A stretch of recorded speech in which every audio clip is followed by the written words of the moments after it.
time. Don't say I never told you. Go, get out of my mind. I refuse to be a soldier.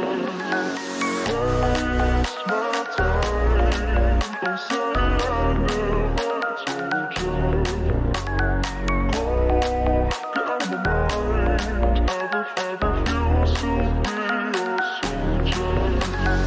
Waste my time. Don't say I never told you.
think that I'm going to hiding, somewhere by a gated star.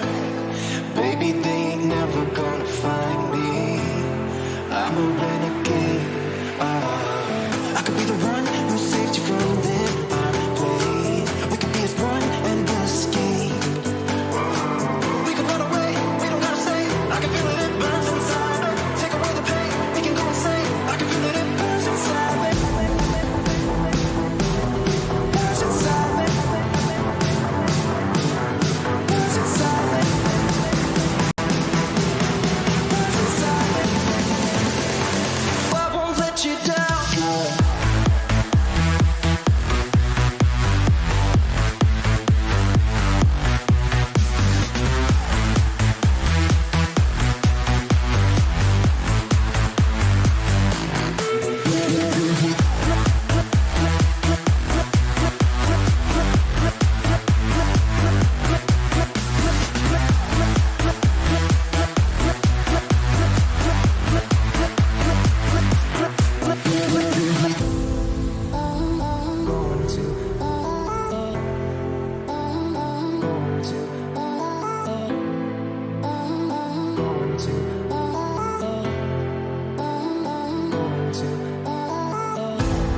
We could have the world to ourselves, going to a place that's far, staring at the stars for hours, 'cause you're a renegade. I could be the one who saved you from this place. We could be as one and escape. We could run away, we don't gotta stay. I can feel it, it burns inside me. Take away the pain, we can go insane. I can feel it, it burns inside. We can run away, we don't gotta stay. I can feel it, it burns inside me. Take away the pain, we can go insane. Trust me, I won't let you down.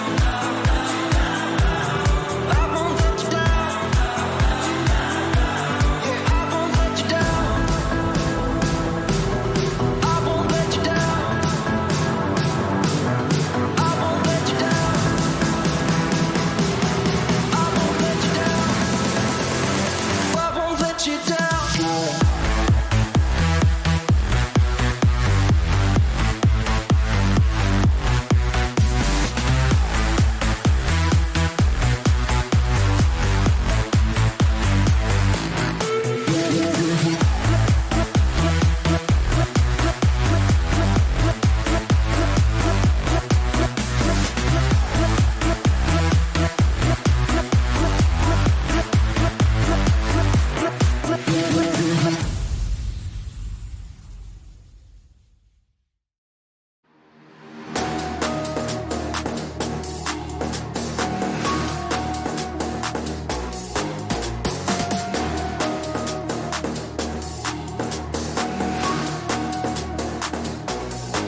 Good evening, everybody. Welcome back to the Octane Online Racing North American Sprint Series. We're starting off here at the Temple of Speed, Monza in Italy. My name is Nick Amon, and I am joined alongside Casey Gold and a newer commentator as well, Nathan Villalonga. Gentlemen, how are we doing this evening?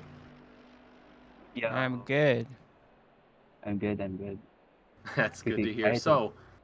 So, Casey, I know we'll start with you. So you are coming into the commentary booth, correct? You were in the you were behind the wheel last season. Yeah, so last season I did just driving. Season before I was in the booth a little bit with red, so different this time commentating with blue. All right. And Nathan, I know this is your first time here in the commentary booth. So what are your expectations both for yourself and for the next season of OOR? Yeah, I'm pretty excited. I hope to be a good commentary by the end of the season. And just help the guys just know what happens in the track. And yeah, I hope everyone gets a good um experience with the sprints. And yeah, good luck to them. Very solid goal. So we're getting here into qualifying. 8 minutes on the clock. 27 drivers here in the new safety car. The Maserati, it was the Jag last season, but it looks like we've done a bit of upgrading. So we've got a lot of not new faces. We have a lot of familiar faces coming back here. Dave Hasser is in the Lamborghini this time around. Thomas Dagg, Tommy Cogan, Austin Carpenter, Kenneth Portis. Dave Hill, actually, a commentator friend of mine from last season, said, you know what, I'm not really feeling the mic this go around. I want to get behind the wheel. So he's trying his luck in the Audi, so I will pray for a lack of Audi tings on his part. But everybody's getting out on track here. I know Right there's... on. Where is he? Go ahead. So I'm fans of Kenneth Portis, one of my close friends in the community. They're racing with the Honda, one of the only Hondas on the field. So excited to see what he could do with the V power there, the VTEC engine of the Honda. We'll check out that, as well as we got a couple Nissans, which is really awesome to see. Tommy Cogan there, a well-known guy of the community, running that this season. So excited to see that car. I know it's pretty quick in the straights, so should be all right here tonight. Yeah, I mean, talking about the Nissan, it has a very good power out of the top in the end by 6 gear. And yeah, just being excited for my friend also Alan McKever on the other Nissan. So there's two Nissans here, Tommy and Alan. But my friend Alan has been honing his skill in the Nissan for a while now. And yeah, pretty excited where his space is gonna go from here. Would you say he's a contender for the title? Or do you not want to let your biases play into that? Well, I hope so. He can get a few podiums or like top places for his own category. But yeah, I mean, he's a good driver for the Nissan. Helped me a lot when I was still trying it. So yeah. I've never been in the Nissan, I'll be honest. I've gone, I think it was Porsche, McLaren, Bentley, Aston, I think has been my journey. Yeah. I just like the Aston though. I want to get into other cars, but I don't feel like it. Yeah. And when Well, you find your bread and butter, yeah. Yeah. It's so good. well, I maybe do your wanna bread talk and butter about- would be. Sorry, go. No, I was gonna say, so things are a little interesting for this split at least. Ryan Yee, number 7 in the Ferrari. So at the end of last season, we had probably one of the craziest finishes I think I've ever seen. It came down to the very last race between him and Gulzar. And Gulzar won the race, Gulzar won the race, or I don't remember. Someone won. The other person got third.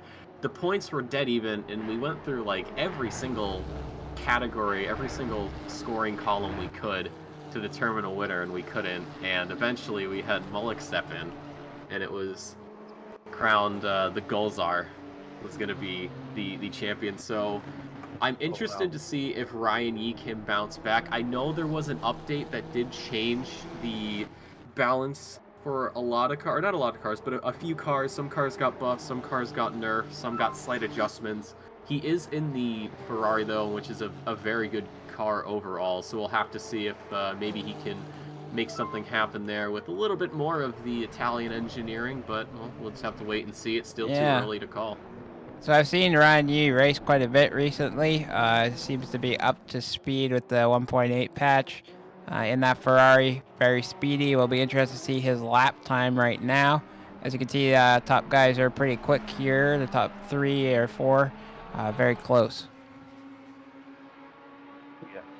Speaking about Ryan Yee, though, isn't the Ferrari like the most nerfed car in this BOP? Like up since the update, because yeah, I've been told like it doesn't have a good top speed here. I think it was. Well, I feel like though it's to be expected. I mean, who knows? They're an Italian developer. We might give a little bit more love to the Ferraris. Yeah, I hope so, man. Yeah. Well, it's interesting. Maybe Ferraris get like a secret speed boost on Italian tracks. I don't know. I haven't looked at the code of this game. I can't even look at code. Yeah, at the moment, doing a 147.7 is quite quick for sure. I know that it's up to which teams provide the most data on the car, as why the McLaren is so well produced in this game is because McLaren gave them a lot of data from real life practice races and things. Is that so? I didn't know that. Interesting. That's cool, man. So I would assume Ferrari gave them, as you said, they're an Italian developer. I'm sure they were open to helping them make the car as realistic as possible. Yeah. Well, we'll see how that all plays out here. Currently, though, Ryan Yee is on top. The only person to break the 47 barrier. He's got a 1 minute 47.78. And then Thomas Pierce, who just crossed the line, did not improve. He has a 48.15. So Ryan really setting the pace early here, saying, listen, guys, I was almost champion last season. This season is going to be a little bit different.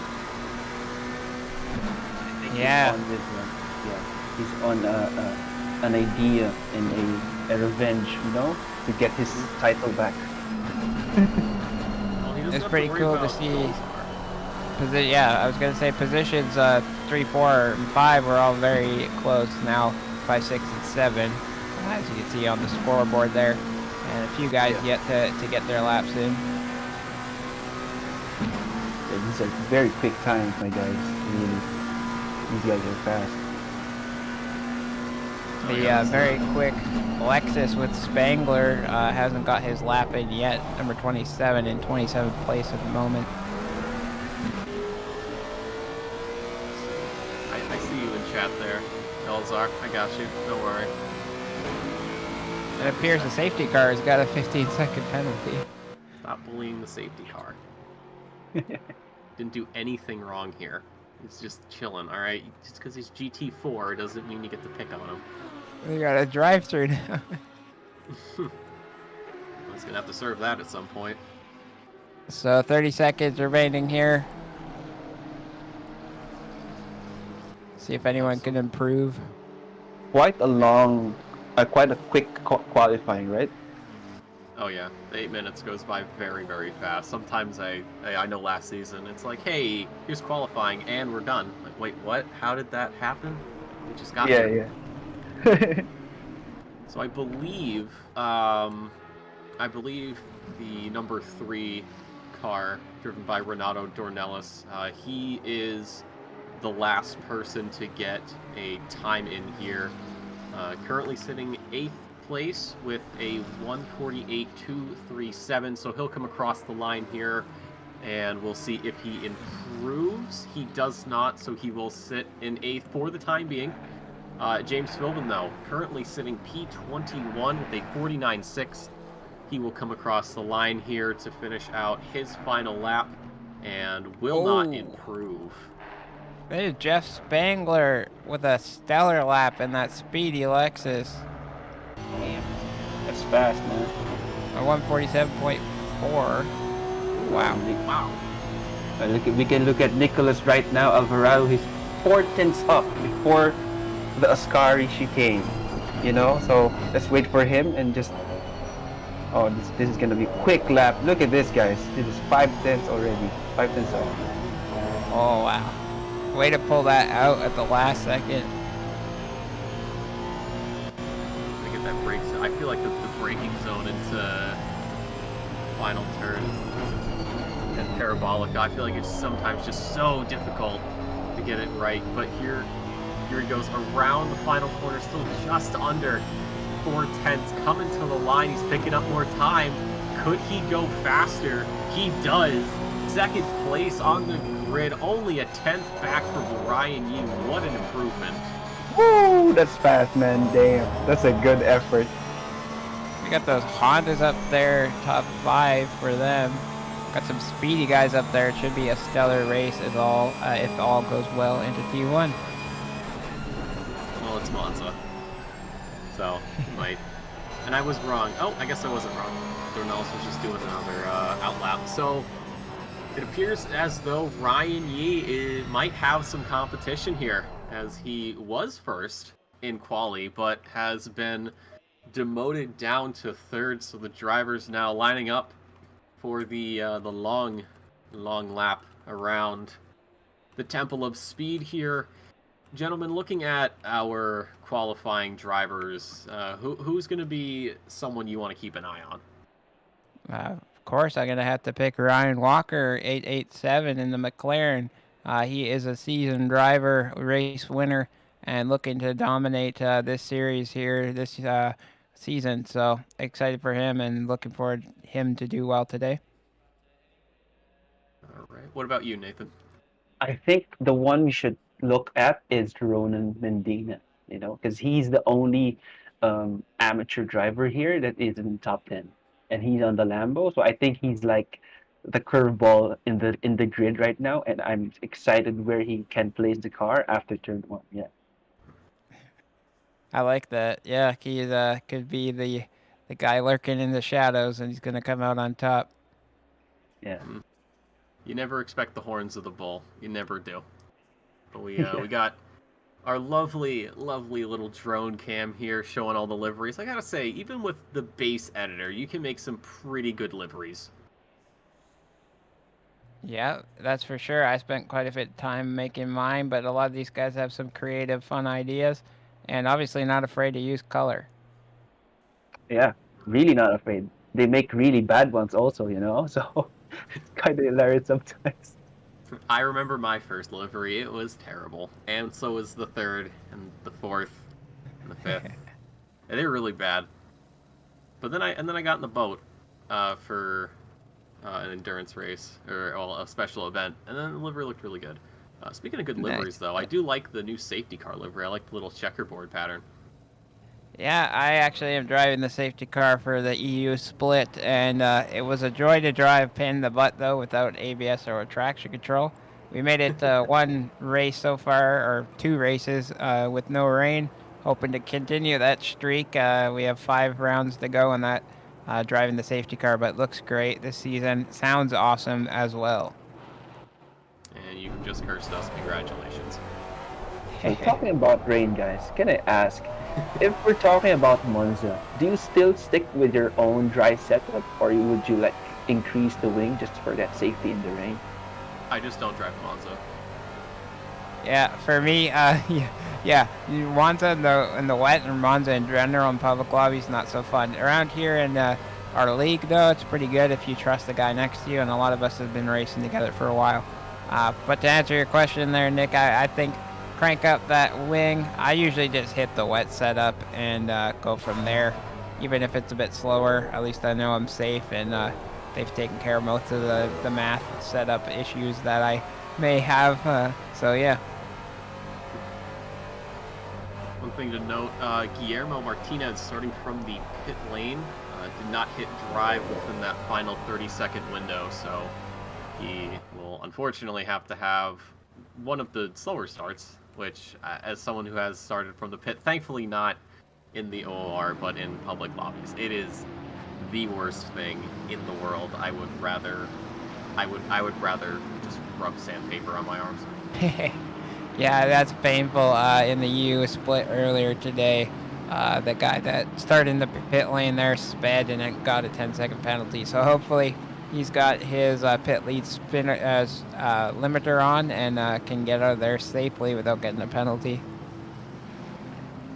Plus side is he'll, get the carnage, or I shouldn't say that, but the turn 1 shenanigans will be long gone by the time he gets there. So maybe starting from the pit lane is a blessing in disguise. Yeah, only time will tell here. Coming up to the last corner, safety car will start pulling ahead and wait at the end of the pit lane, just in case there is an early safety car. It's a very big F. Drivers starting to line up door to door here, so another little run around Parabolica, the safety car getting away, getting back to safety. It's going to be Jeff Spangler, though, on pole, with Nicholas Alvarado right beside him. And then behind those two, it'll be Ryan Yee and Kenneth Portis for 2 and 4. But here they go, getting ready for the lights, waiting for the next start of the Octane Online Racing Sprint Series, starting it off at Monza. And we are green, green, green as the top 4 get an excellent start. And the pack follows suit. Guillermo Martinez not getting off the line. He may have connection issues, but here we go down into turn 1, the famous turn in all of motorsport. They're on the brakes. The rest of the pack starting to show up here, and it looks as though everybody is going to be on their best behavior. We got a little bit of a bump in the background, but no major heartbreaks, and everybody back on the gas. And Jeff Spangler trying to get that gap opened up on Nicholas Alvarado. These two are in a completely different time zone with how far ahead they are of the drivers behind. And we're not even halfway through this first lap as they go through the next chicane here, heading up to the Lesmo turns 1 and 2. Getting ready for that final run down the backstretch, as everybody, though, getting through perfectly. Little side-by-side action, no major accidents, though. And again, Martinez still in the pits. Jeff Spangler, though, around the second Lesmo, followed by Alvarado. That gap has increased as they head down this back straight into Ascari. Look at all those cars in the background just filing suit. Everybody's getting ready, getting themselves geared up for 30 minutes of action here at Monza, as the first 2 drivers go through and everybody else following in. Got some packs starting to develop here, but this first lap has gone off without a hitch.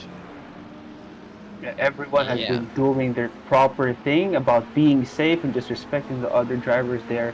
I really like what they're doing, especially in turn 1. Everybody was respectful, giving space. Although there was some slight hit from the Lamborghini in the grid, but yeah, everyone was safe, and that's good. Yeah, I think that was one of the best starts into T1 at Monza we could ask for. Well done to the NA Blue Split for getting that done. A little bit of a gap forming now at the top 9 drivers kind of pulling ahead, and there's a line forming back there from 10 down. We got some action here. We got the 2 Aston drivers, Austin Carpenter and Tony Giordano actually goes through. So that's going to be 1 position loss for Carpenter, and it's going to be 2 as Alan McIver goes through and picks up another position. So now there's a bit of a sandwich going on for this Nissan, but I don't think it's anything he can't handle. Back on the grid a little bit, 1920, we've got Justin Friesen doing battle with Marcus Zeman as they head to this chicane, and it's going to be Friesen down ahead of the McLaren, so he'll get that position, and a couple of drivers struggling with that chicane. But everybody just getting settled in here. Jeff Spangler getting ready to get these laps done, same with Alvarado, and then Kenneth Portis has to worry about the Ferrari of Ryan Yee behind him. We've got an onboard view here with Ryan Yee. You can just, it looks so close, and you still, sometimes you wonder, how are these guys getting on the brakes? And we actually see him get incredibly close to that Honda, and oh, he goes a little bit wide. I thought he had the run out of the Ascari there. No, it just ends up going off a little bit. Yeah, I mean, that's the issue, right? In that corner, when you hit that curve on the left, not properly, you're just gonna spring towards to the right. Just gonna lose your lap and just lose all the time that you have. But yeah, I mean, Spangler right now is already 1.2 seconds ahead of Alvarado. He's really pushing right now just to get that gap and lose the slipstream behind Alvarado and not give him any advantages. He wants to get it done early and get this win out of the box. Almost had the Porsche of Dornelis going into the backside of Thomas Pierce, it looks like, and he had a move, he had a run on Ryan Walker going down into turn 1, but just a little too much juice under the hood, and unfortunately that's going to give Ronan Medina, his compatriot, a chance to take away the position, although he is around the outside of the turn, so he may not have this position, and unfortunately Tommy Kogan might pick something up. Tommy Kogan back in the Nissan again. Did a lot of work for the Japanese manufacturer last season, so he's going to look to try and continue that streak here. Look at this onboard, though. He is right on the tail of that Lamborghini. He wants that 7th so bad. Yeah, any little mistake and he'll be able to capitalize on that, as well as behind them they're a bit of a train of cars dueling it out as well, looking really fun. I'm sure the guys are enjoying each other's racing respect and the skill that is involved in that. Yeah, well, this is not a pub, thankfully, so it's a bit more organized. But I want to just welcome again everybody to the start of the North American Sprint Series here in the OOR. You haven't missed too much crazy action. There was no turn 1 heartbreak, thankfully, and as these first few minutes have ticked by, the drivers have gotten their footing here pretty well. As fastest lap currently Ryan Yee, a 48.1. There are bonus points though for getting that fastest lap, as well as the top 5 in qualifying do get bonus points, 5-1 for 1st through 5th respectively. So we'll see how points play into the season, because sometimes these points do a lot more than you might think. Yeah, well, as you were explaining earlier on there, that the championship came down to a tie and trying to just look at the stats. So for sure, a fastest lap here could really change the dynamic of the standings. I think if there's a tie, we should have them do a 1v1.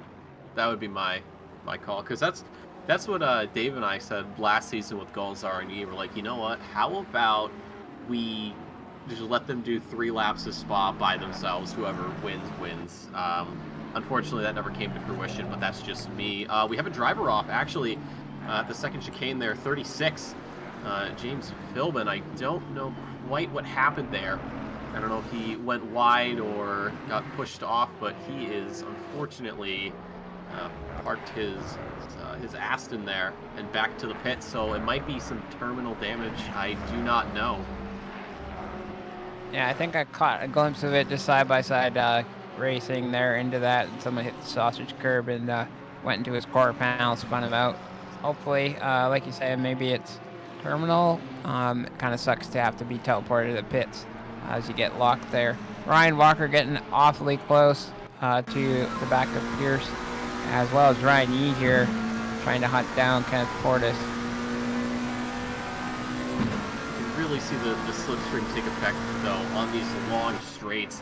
I know that it's not the same sort of slipstream effect you might see in other racing games, but Monza really gives a good showing of exactly how important it can be to time your moves. Some people, when they hop in the car and they hop in game, they say, all right, I gotta get around this person as soon as I can, and they get around them through a turn, but then they immediately lose it because they don't have the slipstream, and then they have to do all of that work again. Hold on, we have someone off in the background there. Jeffrey Amador.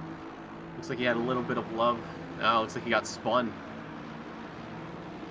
He did the pit maneuver to Amador, yeah. Yeah, I know they were in the thick of battle there for sure in the last couple of laps, him and 3 other cars there, so it was bound to happen.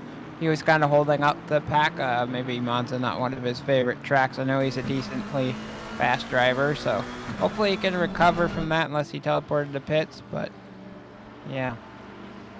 Just a few people in pits. Philbin, McIver, and Martinez. and as I say that, one of them leaves. So some evenings for the drivers not going too well. I'm sure we've all had our fair share of race evenings not go too well. I know I had I believe it was actually I think it was a race here I had in Monza actually in the OOR where it wasn't my favorite track, and I just kind of went from bad to worse. And as I say that, we see the pink McLaren of Jeffrey Amador almost collect Justin Friesen there going through a Ascari. That is terrifying.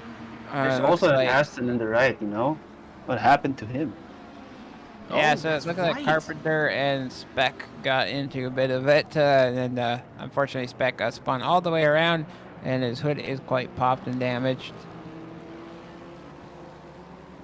Well, those mechanics should be able to get under the hood nicely there. I always feel like, I don't know, I feel like with the simpler, my theory is the simpler the track, the more common accidents are. And I mean, obviously that it doesn't apply to every track. It also depends on the popularity of said track. I know for a fact that Spa, my personal all-time favorite track, a lot of people like it as well, and that can cause a lot of accidents, but I think Monza is probably one of the most accident-prone tracks, just due to the very easy nature of it.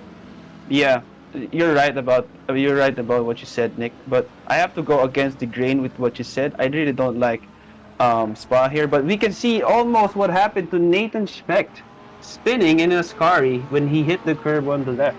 Yeah, that's one of the hardest parts to hit right, man.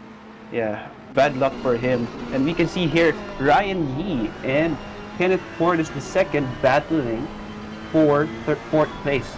They're really battling so close right now. And they're both yellow cars. That's cool. That's nice.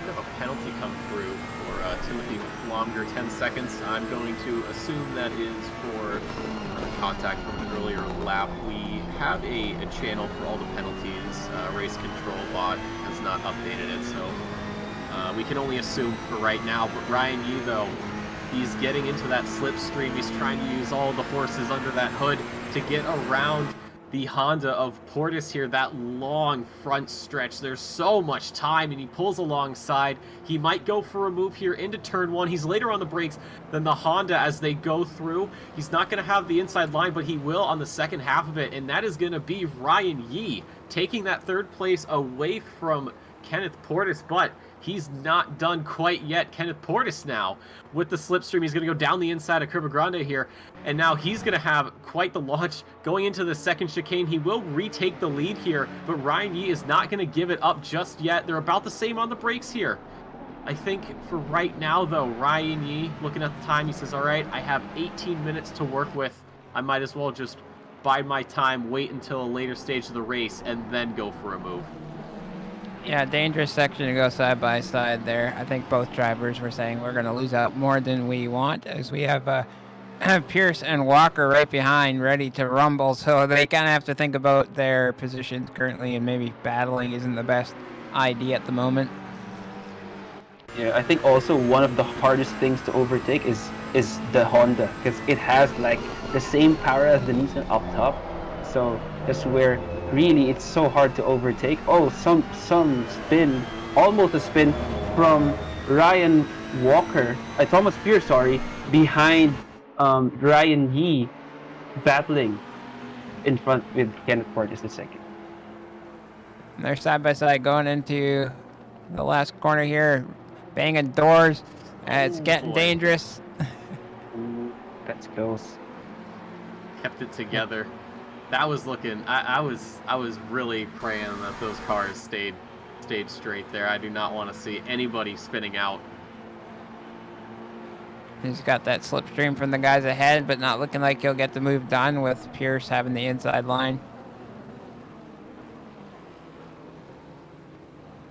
Thing I noticed about Monza is when you battle with someone, you lose like a second already. That's how hard it is here in battling, because the corners are, you have so much, you have a little amount of corners. You have like 11 corners, I think. In any battle that you do in every corner will lose you like more than a second per lap, and like the car behind you will get ahead, will will get a run behind you, and then yeah, I must say though, I love seeing this action right now. We got a mixed up field in the top 10. The guys are very competitive, all in different cars there. And the BOP is working to balance things out. A lot of fun. We got 3 different battles for top places here tonight. And I'm not sure, we haven't seen much of the pack down below, but I think they're having a fun race as well. So great to see this.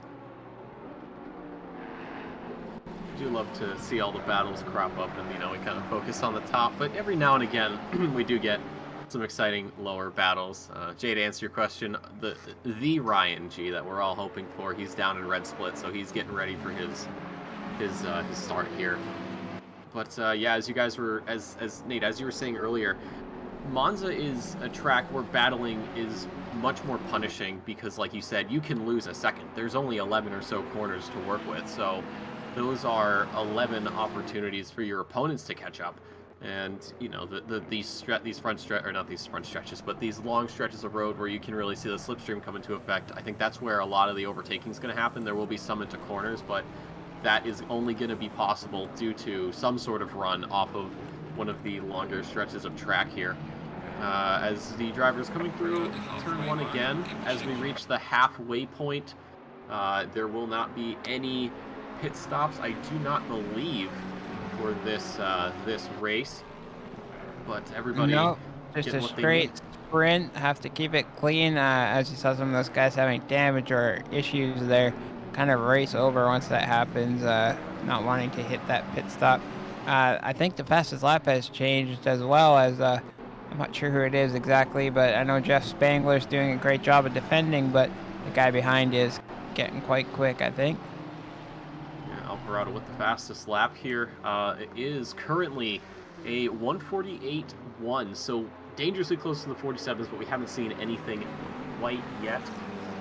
So with this race, this is going to be a super sprint. So not only will we have this first race, but afterwards we will jump into another 8-minute qualification for those who finished 13th and below, and then that'll lead into the second 30-minute race. And in there, the top 12 drivers will be in a reverse order, so if you finish first, you'll be starting 12th, and it goes from there. So 12th is first, 11th is second, 10th is third, so on and so on, until we get to the driver who won, which currently is Jeff Spangler.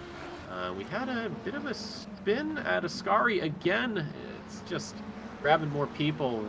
Ronan Mendina, unluckily, getting the Ascari bump.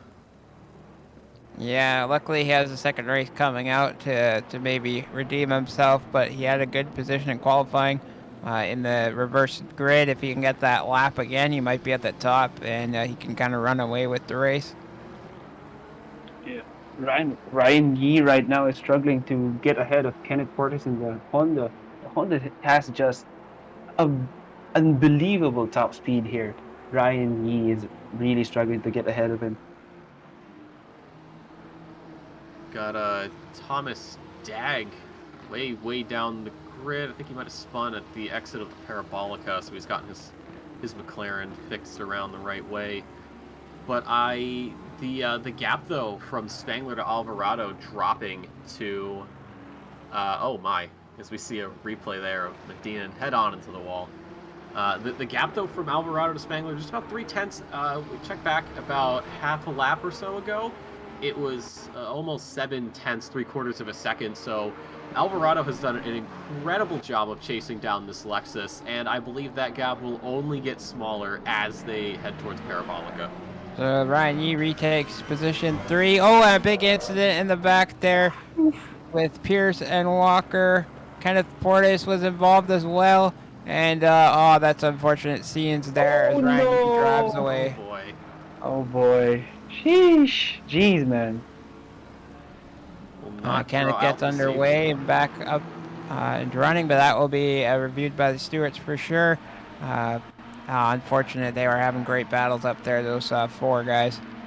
Anyway, I hate to interrupt. We've got Nicholas Alvarado, though, going down the inside of Jeff Spangler. A little bump there to get the position. I don't think Spangler's going to be too happy about that.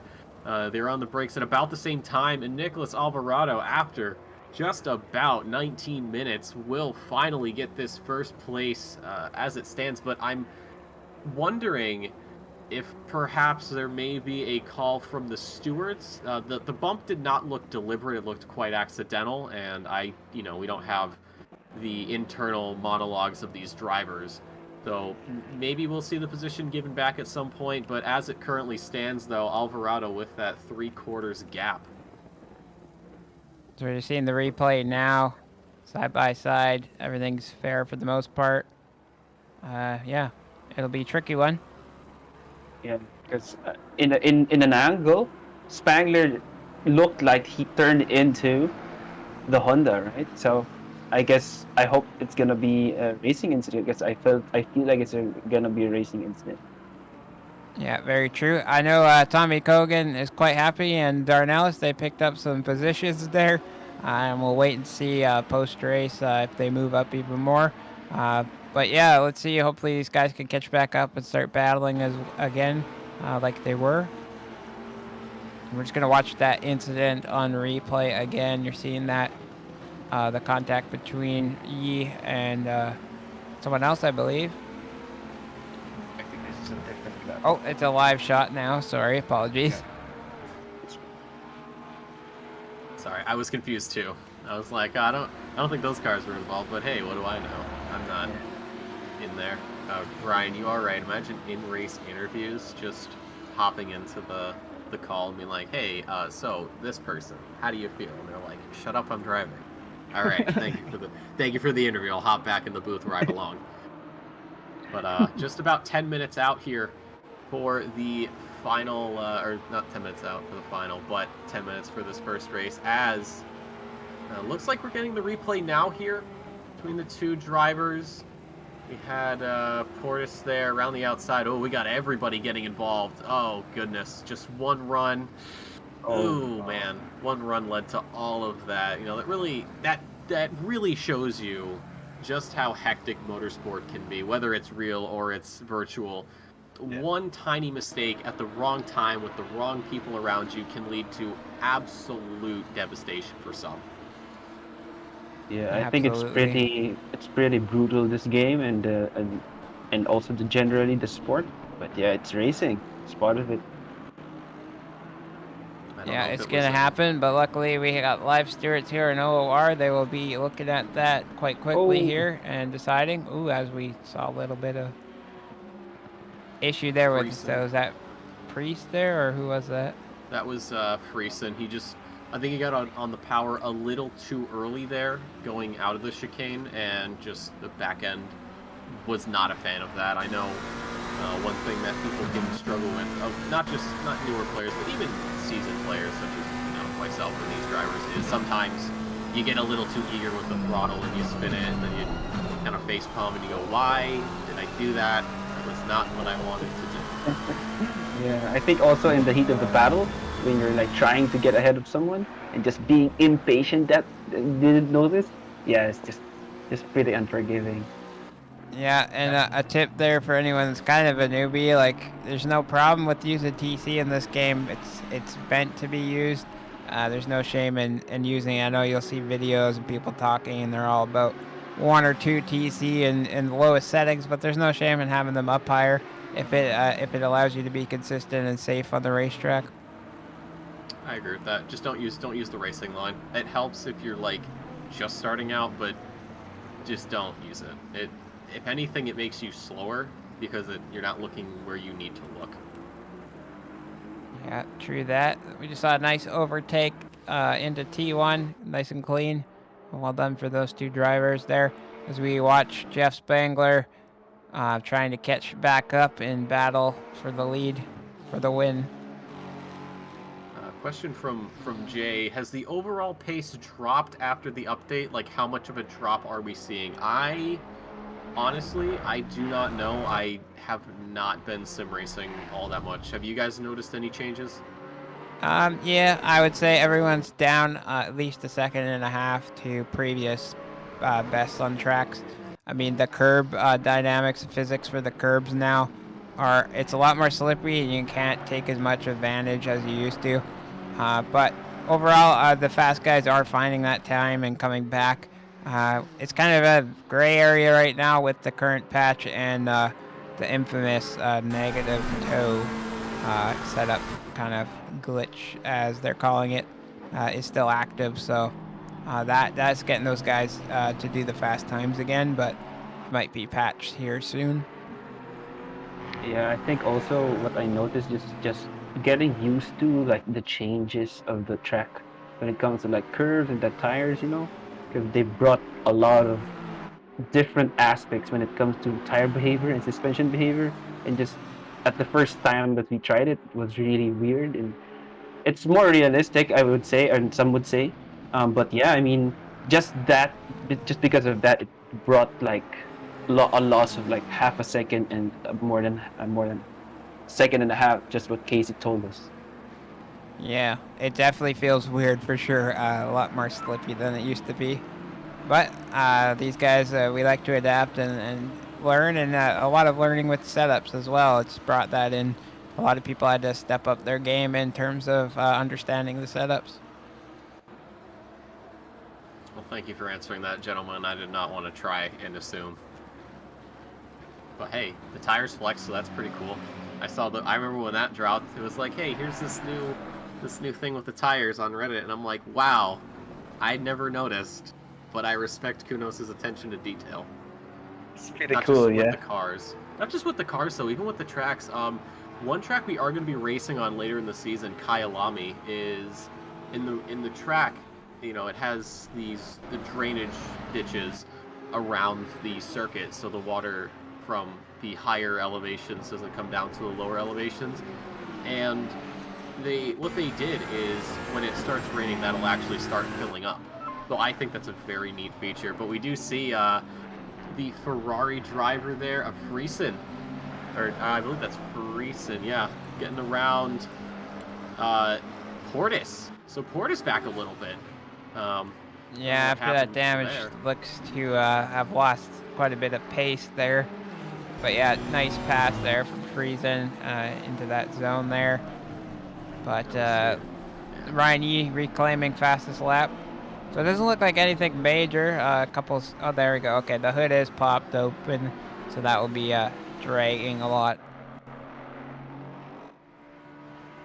Yeah. We'll see how that affects the rest of the race. Alvarado, though, slowly getting that gap up, just about a second to Spangler. As we get to these dying stages of the race, though, Dave Hasser down the inside of Kenneth Portis. So Portis dropping another position and potentially more as the McLaren of Christian Holmes, one of the newer drivers here. Almost had a good run out, must have got on the gas a little too early or a little too late, though, and that'll give Jeffrey Amador a bit of a chance. Both McLaren drivers here. McLaren, one of the stronger cars in this game. I believe the meta is, well, besides the BMW. Hold on just, though. Amador down the inside of his McLaren teammate almost takes out Portis. I think Portis may look to go into the pits here at some point. That damage, though, he has been just dropping positions left, right, and center here. 3 more. Yeah, normally you would, but with only 3 minutes remaining here, he tries to avoid as much damage as possible by going over the speed bumps, getting out of the way, and now it's kind of just damage limitation here. Sometimes the best move is just to not do anything, is to say, you know what, the car has been beaten enough. I think I just lock it down, keep her going, and just wait for that checkered flag to come out, and then pray you can do better in the second race, though, as Christian Holmes, though, gets a pretty solid exit there as Portis does go wide. That damage playing into the drivability of the car. Holmes going to take it the long way around here. They're about the same on the brakes coming through here to Parabolica. Portis on the inside, Holmes on the outside. Holmes is going to have to concede that position, but that's going to give Amador a run here. So we could see a 3-wide battle going down the front stretch. The 2 McLarens pulling away from the stricken Honda. Now it's going to be the McLaren battle here as Portis has to settle for another set of positions lost. Jeffrey Amador, though, currently in 16th. Holmes right behind, going down into turn 1 onto the brakes a little earlier than I would have expected as he goes down the inside, and Holmes going around the outside, then inside, and then he's going to gain that position. And now Kenneth Portis coming back to battle for that position he lost, but again, that damage playing part. Jeffrey Amador also having the toe of his quote-unquote teammate here, as they are in the same make, but they are not done yet. He's gonna go down the inside here into the second chicane. About the same on the brakes as the other McLaren driver. Not going to go for that position just yet. They're going to probably wait until the back stretch here, unless he gets an excellent exit, which he does. Going here into Lesmo 1. A slight brake, a downshift. You're going through there, I think, second, third gear. He sticks to the inside, though. Dave, we're on the final lap, though. I'm saying the wrong driver there for a second. Amador, though, falling back just a little bit. We've got him Ferrari off. I believe that's Friesen who lost it there. It is. He lost it there at the Lesmo. I think it's very easy to spin there, but what a battle we just had. Yeah. Really fantastic racing. The boat just gives, you know, just gives that amount of respect and space for each other. It's good. Incredibly good racing to see. You know, that's the one thing here at the OR that we don't pride ourselves on is, it's an organized league. We've got standards here. You know, this isn't a pub lobby. This isn't, you know, something you do with your friends. That, you know, yes, we understand that this is a game. Yes, we understand that we're having fun, but we're here to win, and we want to do it correctly. We don't want to take you out for a position. We want to take it fair and square. You know, there might be a couple bumps here and there, but as long as nobody's getting thrown out, we're good to go. And we got another showing of just the power of the McLaren there, as Zeman has no problem getting around Giordano. Yeah, well done from Zeman there. Yeah, if you're excited for this type of battling to continue out all season, make sure to hit that bell notification to make sure you get us when we go live next time. And if you did like that action as well, hit that like button so we can bring you more in the future. Wait and see. The season's still young, though. But Nicholas Alvarado going around Parabolica one final time, and he is going to start his season off on the right foot, coming up to the line here. And the driver from Argentina is going to take it here. Race 1 at Monza. Jeff Spangler right behind for P2. And Ryan Yee, last season's runner-up, going to finish off that podium position with a 3rd place. And then it's going to be Ryan Walker in 4th position. And then we've got a little bit of time, but Tommy Kogan's got absolutely nothing to worry about, because not only is he ahead of Flomger, but Flomger also having that 10-second time penalty. But Kogan finishing out that top 5. Kogan, just a great drive, man. I mean, he is in the Nissan, one of the hardest cars to drive in the grid. And really, he did a good job just being safe, being proper, doing his own thing, just let the race come to himself. And yeah, he got a good place up top. Job well Yeah, just like to shout out Landry there for the solid race as well. 7th position. He stayed out of trouble and gained quite a bit. He'll probably gain another position there, Flonger, though, with that 10 seconds. So that'll drop him down at least one, potentially Drag 2 race positions. to the line. Ooh. Oof. A lot of these drivers last lap attempts here. But it looks like we're going to have pretty much everybody getting across. Justin Friesen, Thomas Dagg here coming up to the line, P20 for him. And then Nathan Specht, not the cleanest race for him. That Mercedes a little beat up, so he'll be 21st. Dave Hill, former caster, now driver, 22nd. And James Philbin, an old teammate of mine actually, rounding it out 26th, and that's going to be race 1. So now we go into qualifying 2. Top 12 will be reversed grid and will not get to participate in qualifying, but everybody else is free to go, as we are told that we can get underway with the second round of qualifying. Though, just looking at the standings though for that first race in the amateur class, it is Medina P1, Friesen P2, Hill P3. In Pro-Am, it's Kogan, Hasser, and Holmes, your top 3. And then overall is going to be Alvarado, Spangler, and Yee. I know we have another tab for Pereira as a silver driver, but you know, that's his own battle. So, thoughts on that first race, though? That was fantastic. That was a lot of fun to watch. Great battling. Kept it clean as well, so well done, NA Blue, for that. Well, my thoughts for from the last race is just some people are good at battling, really. I think the one thing that we don't get to realize sometimes is that when you go be a sprint driver in this league, you really have to hone that racecraft and just safety aspect of your driving so that you can be a good respectful driver for everyone, just like what the NA Blue drivers did. Yeah, there's some elbows out from the battling, but overall, just very clean, very respectful. Some taps, but it is racing, you know, so that's good. We'll see Yeah, if for some of sure. these drivers can bounce back, though, coming into the second round of qualifying. I know that the top 12 have nothing to worry about, so that'll be interesting to see how Alvarado and Spangler and all those guys can get it done there, starting from the back of the reverse grid section. But all these drivers out, though, Yeah. right now, going to be quite interesting. So with this, you know, whatever position they get, just add 13 or add 12, excuse me, and So it looks like we're going to go on board with Kenneth Portis as a turn of events. Unfortunate from race 1. Didn't go as what he wanted, but now he gets to qualify here and can get a good position to start the second race.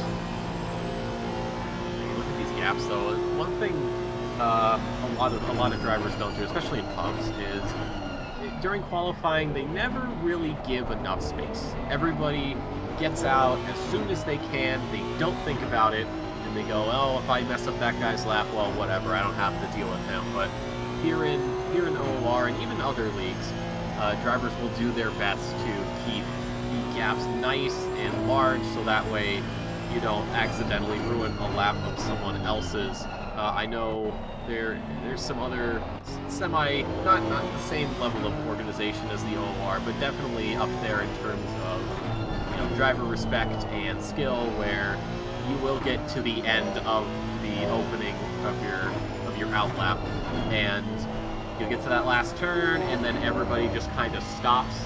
Everyone lines up, and then they kind of go one after another every couple of seconds. So these gaps here, it does allow these drivers a lot more freedom of movement coming around, especially here at Monza. And sometimes this track just feels so tight. Yeah, some parts of it aren't very wide, so watching Kenneth Portis going through the Lesmo section, or he already did that section and did pretty well, coming up the Parabolica now. And we'll see what type of lap time he is able to put in here in the Honda. What do you think about the Honda, guys? I don't know, I don't drive this. It's been a long time favorite of mine. I enjoy the car. It has felt good. Unfortunately, with the new patch, it's a little bit slower, but obviously don't tell Kenneth Portis that or the other guys in the Honda, because they're able to extract that speed. But yeah, it's a fun one to drive. It has great sound to it. Yeah, that's one thing. Some of these cars sound absolutely fantastic. I remember when I started in rookies, I was like, what car do I want to drive? Well, the McLaren sounds really aggressive. I'm going to go with that one. Boy, was I not prepared for the McLaren. Yeah, we saw Jeffrey Amador there pushing a little bit too hard, and does a spinola, and is back in the pits to get a fresh pair of tires and head back out for another lap. Yeah, the one thing that's hardest on this track is that Ascari, you know? It's one of the hardest things to do it right, and when you do it wrong, it's just gonna spin you out, whatever you do. I know you talked earlier about that, the inside curb on the left there at the exit of Ascari. That is like, I have seen so many people's races just die at that point, because you said you run over that and your car's probably going to take flight a little bit. So hopefully it doesn't claim too many victims here as we get through qualifying and then on to the race here. Currently, top drivers, though, for this not bottom 13, but everyone 12th and down. It's Portis, though, with the second race provisional pole, 148.8, and then it's about a 6/10 gap down to spec.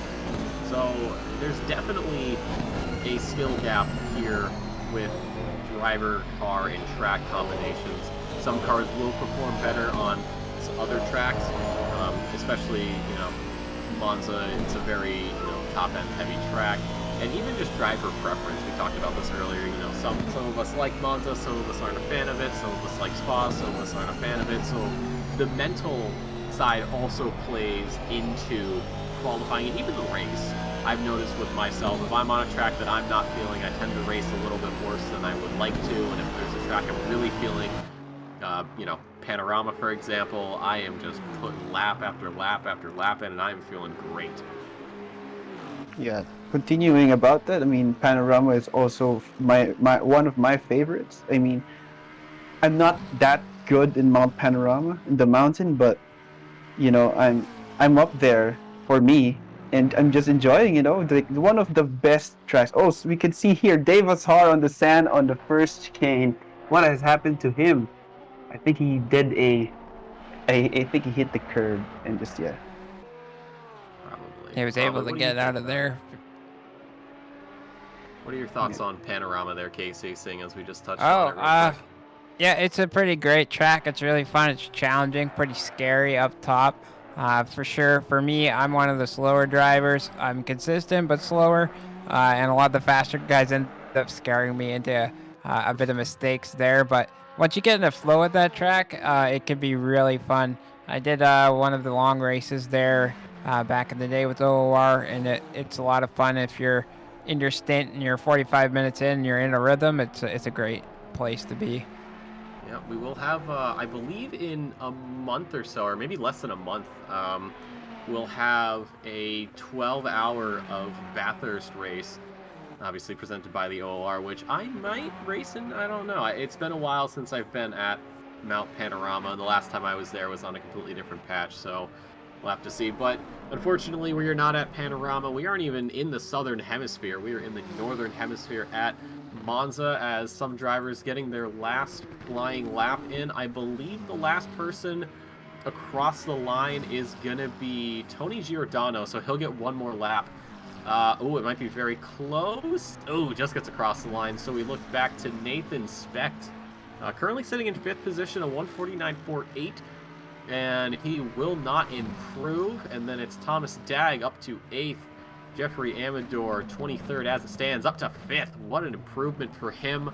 Christian Holmes, a 49.6, 9th position at the moment, and that will stay as such. Unfortunately, James Philbin will not get another lap in. He was on an invalid run, and we look back to Dave Hill as he's getting around Parabolica here. Currently sitting 14th, a 52.0, and he will get a 51.6. So hopping on board here with the current provisional pole of Kenneth Portis, a 148.3. Is just a little over a 10th up on the next closest driver. Guillermo Martinez, who's been race 1 in the pits, is now on track. So he's currently sitting P13, a 50.7 for him in the Porsche as he gets around Parabolica. So we'll see if he can improve going into this second race. Again, add 12 to whatever the driver's position is, and you'll get it. Justin Friesen, currently 6th, will not improve, and Kenneth Portis to stay on pole. And it looks like we have another driver out. Is 74. Is that Amador? Not Amador. Got yeah, Frieza. In that Ferrari. Last driver, the lone man. So Kenneth Portis getting that pole position here. Correct me if I'm wrong, but I think it's more points the second race, eh? I think it's evenly split. I believe the maximum number of points you can get per race is 150. So with these super sprints with 2 races, you'll have drivers getting, I believe, half points. I could be wrong though. Yeah, I can't quite remember myself, but it will be exciting to see this race. We got some fast guys mixed in here and trying to navigate some of that quote-unquote slower traffic. Not that anyone here is really that slow here tonight, but mixed up grid again. Very fun and interesting. Just want to remind everyone, if you're liking the stream and the content, hit that like button. It helps us get seen, and more content we can provide to the community, and more people can come in and enjoy. Yeah, even just tell your friends about it. I saw a thread over on the ACC subreddit the other day, someone asking about, you know, leagues and whatnot, and I saw it and I looked in the comments. I go, no one's mentioned the greatest one of them all. So of course, dropping the OOR there. So yeah, even just showing your friends these broadcasts, even just telling them about it. Oh, apparently Race Control says balance points across both races in Super Sprint. Thank you for that, Race Control. So for those of you who are not familiar with the Super Sprint format here, it is 2 races, with race 2 having a reverse grid for the top 12. So the driver in first will start 12th, this driver in second will start 11th, third is 10th, so on and so on. Thank you, Race Control. Oh, even a mister. Wow, what a guy. So with the start of the second race here in Super Sprint, the way it works, the safety car will pull away as per usual. However, the drivers will not be permitted. Race Control, I love you. Will you be my Valentine? So, as I'm getting distracted by a program, the safety car will pull ahead. I believe it either... Yes, Race Control, I will. Thank you. I will. I do. I'm trying to commentate. Safety. Okay, I'm just gonna like speed run this. Safety car pulls ahead. The race director will then call the top 12 drivers up. Those are obviously currently sitting at the back of the grid, but they will be called up one by one from the first position back to the 12th position. Once that 12th driver clears the field, then the rest of the field will be permitted to go around, or not go around, but will be permitted to catch up with the rest of the pack. And then we will go into the rest of the parade lap, and then we will begin race 2 here at Monza for North America Blue Split. Yeah, some fun is it's going to be at nighttime at the end of the race. We should see some nice fireworks in the sky to whoever gets that podium's position, so that should be nice. But everyone trying to line up as straight of a line as possible and kind of morphing it. Hopefully no one reverses, as that can have some problems. Yeah, everybody's having problems. Guys, it's a straight line. It's not that difficult. There's a straight line on the side of the track. Just line yourself up there. Do we not know what rulers are? Yeah, so NA Blue did a good job at being clean race 1, but have no idea how to line up. I guess they're too used to being side by side and bashing doors. Well, you can only you get one or the other. You can't have both. Fair enough. You either get a clean race, or you get a very straight lineup at the start. There's no in between. And I think we can all appreciate taking the clean race. Straight lines aren't too important when everyone's ghosted. Well, at least you get a good look inside the car. Well, yeah, you can see what things they've changed up. What your competitor's car has an advantage. If anyone has a nitrous bottle in there. Oh, is this going to be the new Fast and Furious movie? I had no idea. I thought they were... I don't know how Vin Diesel's going to work with that. I think he's more used to those, muscle or tuner cars. But you know what? Hey, if he's going to hop in a GT3, I'm down. I can get behind that. We'll wait for the Corvette GT3 in the future for him to try. I think wasn't Kunos talking about... I know they're adding a new track, but weren't there talks of a new car?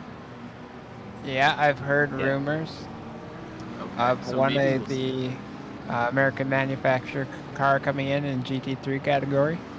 Oh boy, I can't wait to race a Ford F-150.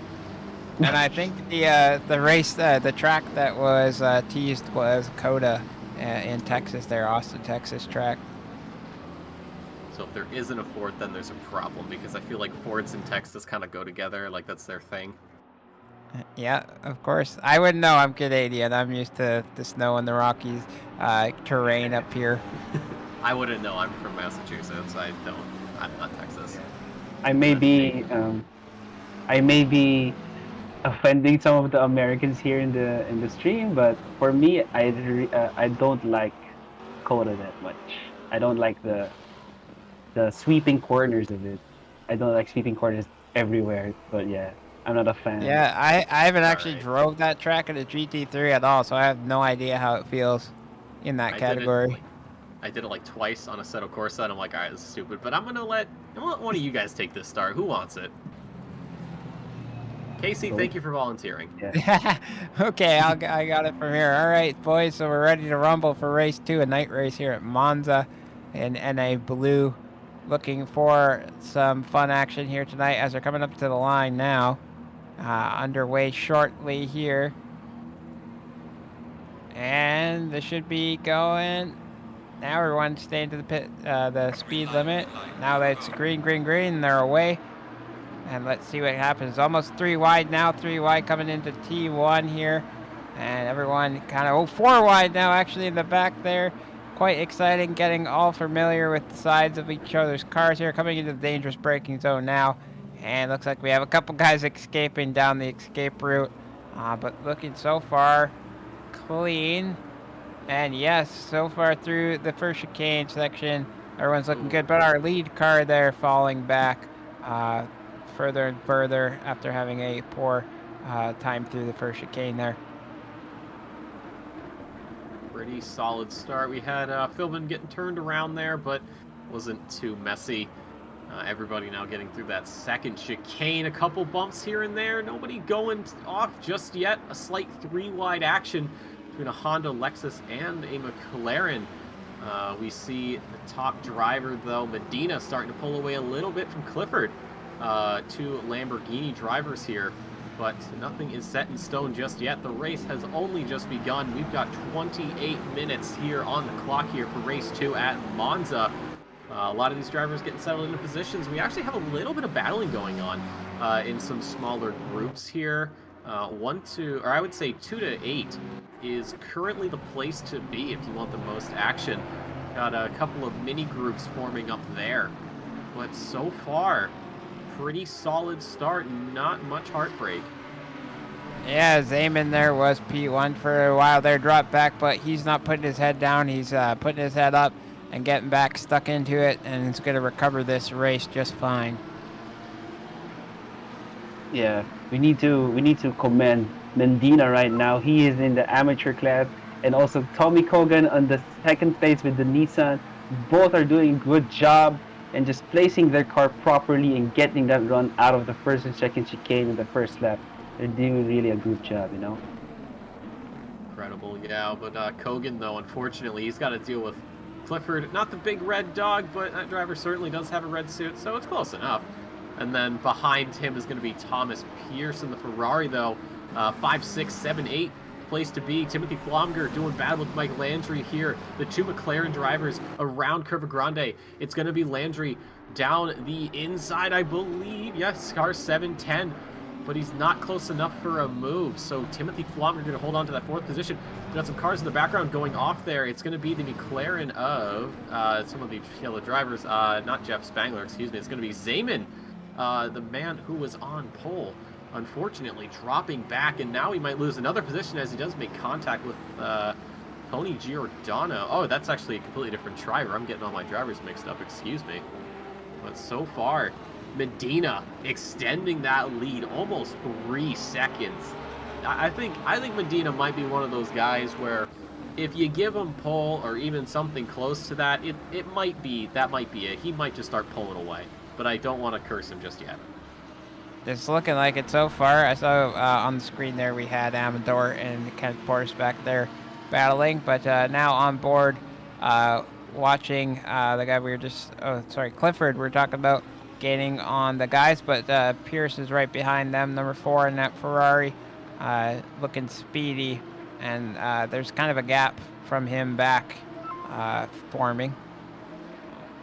Nicholas Alvarado getting around Michael Landry, who now has to worry about the Ferrari of Ryan Yee, currently sitting 8th place for the Canadian driver and 7th as well. So the 2 Canadians getting stuck with each other. Medina getting the fastest lap of 48.9. Ryan Yee, though, down the inside, though, of his compatriot. He's not going to make it work. That's going to give the McLaren driver of Landry a little bit of breathing room as now Yee's going to fall back, lose a little bit of time, like we were saying in the first race. Battles cost a lot of time, and speaking of costs, we've got a Ferrari, Chris Frizza, around at the first chicane there, and he is going to drop way down the grid and into last position. I don't know what happened there. He might have got turned. He might have just lost it a bit. So he's got a bit of a recovery drive as we ride on board here with Jeff Spangler. Yeah, Spangler, the man with the plan, doing his thing in that Flexus. We're looking forward to seeing if he can continue this battle, get past Ryan Yee if he keeps it up. It's looking great, though, so far. A lot of fun battling and action. We're going to flush out here shortly. Lexus. I've never heard that before, but I like it. That's a good name. But I mean, talking about the Lexus guys, really, after the update, after the patch, it really gave like a lot of pace for it. Because it's really like reliably good in pace, but after the patch, really, it's just been there up top, and yeah, Jeff Spangler just capitalizing on that. I do feel like the last season, especially, and not just here in OOR, but even the community at large, we had. It felt like almost mixed opinions with the Lexus. Some people saying it's a good car, some people saying it was a bad car, but seeing it, here in the top 10 with the Star Spangled Mangler has been quite a welcome surprise here, especially with this reverse grid, as we've got a pack forming here. Austin Carpenter, Jeffrey Amador, Tony Giordano, Marcus Zabin. We got Giordano with an excellent launch as he pulls behind his fellow Aston driver. He's going to coast into this turn here.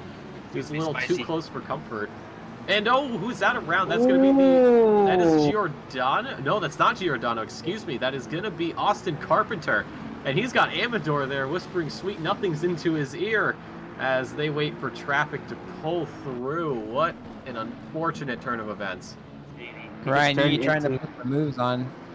Yeah. Yeah, I was talking about what happened was I noticed that he turned into who was that, the McLaren early, and yeah, the McLaren didn't have enough space and just I think understeered into him. That's why he spun the Aston Martin. You hate to see it, unfortunately. It's just something that happens in motorsport. You can have a perfect start, a perfect everything, but just a slight miscalculation is really all it takes to turn everything into mush. Medina, though, just running away with this. 4.1 seconds ahead of Tommy Kogan. So Kogan and Pierce still kind of in their own little area right now. Not much to worry about. And then heading back through the grid, just filing through everybody. A couple drivers going wide at the exit of Ascari. Again, just taking more lives. And Guillermo Martinez, he may have some severe damage. Yeah, hefty whack into the wall there out of Ascari. So this evening has not gone very well for the Spaniard. Yeah, that Porsche not looking too happy. I mean, he was happy in the Porsche, it's the Porsche. Porsche, sometimes she's a little feisty. Sometimes she doesn't like it when you do certain things. I mean, you can say that about any car, but I feel like, maybe it's the whole German engineering being very precise about certain things that might play a part, but, I'm not an engineer. I'm just some idiot talking into the microphone on the internet. Yeah. Wow, I think you can give yourself credit. You're quite good at this commentating gig, and we appreciate your time and effort here tonight. It's awesome to see you in here. And OOR definitely is getting great quality commentating. Only the best here from the OOR, of course. That's why you guys also are in the booth as well. Yeah. Also, I think I noticed that Thomas Pierce overtook Tommy Kogan for second place, and now is on the way to catch Ronan Medina 5 seconds ahead. He's really pushing this car, really. This kid is straight out magic, man. I'm telling you guys. I noticed him already in the start of the race. Yeah, so Medina will be looking at that Delta and in his mirrors. Hopefully not too much though, as he has the pace obviously right now, but he's got some speedy guys coming up. Maybe it's that hidden Italian buff. You never know, because we've got Medina in the Lamborghini, obviously Italian manufacturer, Pierce in the Ferrari, another one. And then it's a couple of Japanese cars, followed by another Lamborghini and the English McLaren. Speaking of which, though, Timothy Flomger, 6th, going door-to-door here down this front stretch with Jonathan Clifford. It's going to come down to this braking zone here for turn 1. Flomger on the inside, Clifford on the outside. So Clifford may just concede this position. There's still 20 minutes to go. There's really no reason to put up too much of a fight just yet. Don't let your guard down, but certainly keep the guy ahead of you honest. Yeah, and you got Ryan Yee right behind, number 7 Ferrari, looking to go. Oh, we got a car around, I think, at the first chicane, but everyone looks to be back on and going. Michael Landry might have been contact, but does get through the escape road. I know there's a certain other racing game that's very popular where the community there often complains about that first turn runoff. So thankfully here we don't have to worry about that because our cars drive just fine. Fair enough. Yeah, just looking at the back there, we got Kenneth Portis and Dornelis doing a great job in 8th right now. Kind of on their own, but running away from a pack behind. That is quitely tight contested with Jeff Spangler back there in Spec. So fun little battles popping up here and there, and I know 13 down a couple are all really close to each other. Say this game looks just absolutely incredible. I know we don't talk about it too much, but it does look great. And speaking of things that are great, unfortunately, it appears as though Mr. Spangler was not having one of his great moments as he goes wide at Ascari and does lose 2 positions, and that will give Justin Friesen a chance to gain another position going here into Parabolica for another lap done at Monza, just a little under 18 minutes, and it's actually going to be Friesen getting an incredible exit out of that turn. It looked like Spangler might have just lost the back end a little bit. Oh, yeah, so damage. the Ferrari gonna pull ahead. Oh, he's got damage. Oh, yeah. goodness, I can't see it from the camera I'm using. Yeah, that's gonna slow you down. Yeah, I think also there was an incident with Spangler earlier that we didn't notice it. He went down by 3 places that I noticed. Oh, what happened to him? Because we didn't see it. And then another. Yeah, we could see the aftermath of that for sure with the hood being popped. But yeah, the quality of this game, when you have a great computer, it looks gorgeous. I love the light effects, and especially here at night in Monza. It looks good with all the guys going around. The only lights you get are the ones on your car until you get back to that front stretch, but then you get to see just how nice some of those reflections can look. Looking around the grid, though, we've got 14th Zayman getting up close and personal with Spec there in the in the Mercedes as they come down this backstretch here. Not even close for a move unless he's feeling incredibly, super questionably brave. Oh, Pierce, something happened. Pierce! What happened to Pierce? I'm willing to bet that it was the inside corner of that chicane, Nathan. I know you've talked about that before. Yep. We've mentioned it before. It could have been that, as he just is bleeding positions. I think he has has terminal damage. Yeah, Ryan, you in the start straight, getting that speed down with that Ferrari. The 2 fast mid-engine cars going at it here, coming into T1. Who's going to take the advantage? Looking like Yi has got it done. He's made the move, and is it going to stick here going through the chicane? Yes, it is. And up another position there for him.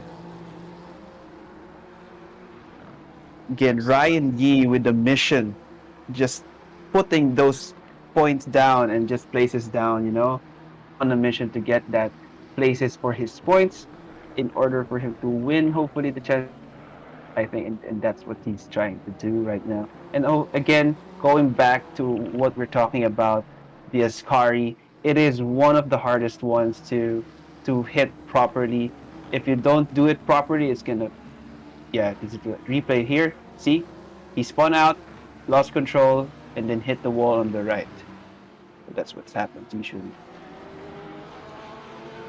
Should like keep a track of how many victims we've had at that point. Yeah, so far tonight, I think it's about 4 or 5. That's for sure. Yeah, the Ascari killer. I would say it's probably not the scariest corner to go through if anybody's driven through Kyalami and Cheetah. That is absolutely terrifying. Yeah, this corner isn't the worst. It's like it's kind of easy to push too hard because you think I can get on the power early, I can use that curb a little bit, but it's like it reminds you real quick.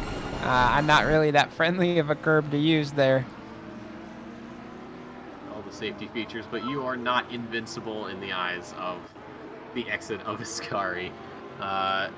Ronan Medina, though, has lost some time to Alvarado. He was about 4.7 seconds up Now it's 4.2. It's still a very big gap, especially in, you know, motorsport. You say, oh, 4 seconds, that's not a lot of time. But when everybody's racing at roughly the same pace, that is incredibly hard to overcome unless your opponent makes a mistake. But you do look at Medina. You do see that amateur class rating, and I'm starting to think maybe he's deserving of something a little bit better than red. Yeah, well, they will be looking at that as nobody's rating here is set in stone, as our admin had said before. But Darnellis on a vision there had a nice move on Clifford into T1, and now has broke free of that and can charge ahead. Kenneth Portis behind him, with Ryan Walker just trailing as well. Looking like Clifford maybe kind of holding these guys up a little bit. Hopefully he can hold them off, though, for his own sake. Yeah, really. I think also Medina, if he just don't make mistakes and just be consistent with his time, I think he's gonna take this win properly. And yeah, but I mean, Tommy Kogan right now is just sticking behind Ryan Yee and just using his slipstream just to stay behind him and get that fourth place away from Flanger, as he is only 1 second behind him. Yeah, and that's always a smart thing to do. You know the guy ahead's quite fast. Instead of trying to battle him, use him to your advantage, and at least make sure you're safe from the guy behind. Kenneth Portis, though, that gap, though, that was to Walker has gone down just a little bit. He didn't get the best entrance into Parabolica, but he certainly has the exit all neat and tidy, and Walker, unfortunately, did not get the exit he wanted. He was there for just a hot second, but unfortunately will not get that position. Moving back, though, P16, though, Jeff Spangler and the Nissan driver, McIver. McIver's going to take that P16 away, but it's going to be a question of for how long as they come down this front stretch. I think Spangler might just be backing off here, not looking for a move quite yet. We don't know exactly what the pace is, as Spangler almost going into the rear there. And Dave Hasser and James Philbin also getting pretty close with one another. And then a few more drivers down the grid just getting these laps done, getting positions if they can. Not able to get that, but nicely through the little barriers on the runoff there, not hitting them. That's always a challenge to do. I feel like it's getting the right amount of speed going through there, I think, is one of the most difficult things. Because sometimes you feel like you're going too fast, but then you're actually going too slow, so you get on the brakes, but you're still going too slow. So now you can barely get through it, and I don't like going through there. Oh, hold on. We got a driver around. Who is that? That is Justin Friesen in the Ferrari at the exit of Lesmo 2. I think he must have gotten a little too wide there on the slight runoff area, so probably got a back left tire on the grass and just spun her out. Or maybe he hit the curb on the right. Let's see on the replay later. Common. Yeah. Very common. Medina, though, still in the lead, 2.3 seconds. Alvarado has been on an absolute charge. Last time we checked, it was 15 minutes on the clock. It is now 11 and a half, and that lead has been cut quite literally in half. So it's entirely within the realm of possibilities that within the next 5 or so minutes, we could see a leader change on race 2, unless Medina can just keep it together and get these solid laps in. So some trading positions here down below. Clifford there, a bit slow into the turn 1 there. Kenneth Portis getting around him, but then having to, ends up battling with Walker behind and ends up losing that position back. So Clifford back up into 6th and keeping that at the moment.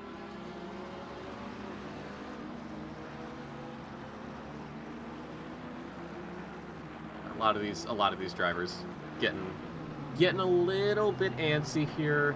You notice it a lot as you get towards the end of races, especially here in the OOR. You will see drivers getting just a little bit too uncomfortable with where they are, and they want to see some positions. As we see Friesen, though, Looks like he just lost the back end on the entrance to that turn, and unfortunately it does bite him, so that's why he lost that position. Ryan Walker, though, getting very close to Kenneth Portis. Roughly, I think the same time last lap. It was dangerously close going here into Parabolica. You can see the McLaren getting a better entrance, and he's actually setting up a run here. He does have that slipstream, so he's going to decide where is he going to go, inside or outside. Kenneth Portis, though, kind of moving across slowly here, and they've got the Lamborghini of Clifford, so this is another car into the mix.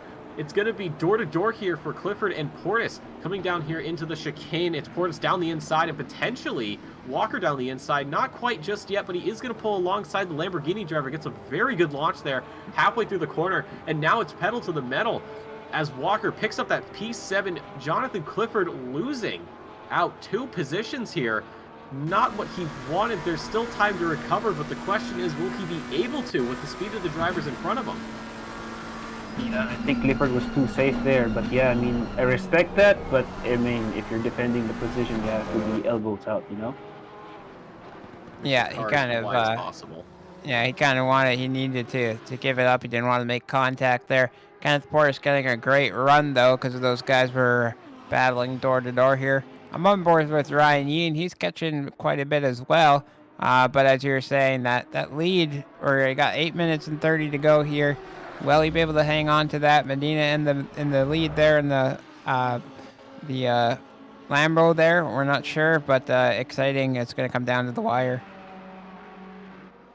The gap's gone up about half a second. It was 2.1 seconds. Now it's 2.6. So Alvarado must have made some slight error at some point in the track. He does currently hold the fastest lap with a 48.0. So a bit off qualifying pace that we saw in the first race. Obviously, he did not get to participate in the second round of qualifying, but we haven't seen anybody dip into the 47s during the race, but he is currently, I believe, the closest person overall. I forget what the fastest lap for race number 1 was, but I believe it was a little bit slower, so we'll have to wait and see if someone either, well, no one's going to be able to put in a absolute banger of a lap. These tires are starting to get worn, so we'll have to look to red split to see if someone there can get a 47 on the race pace.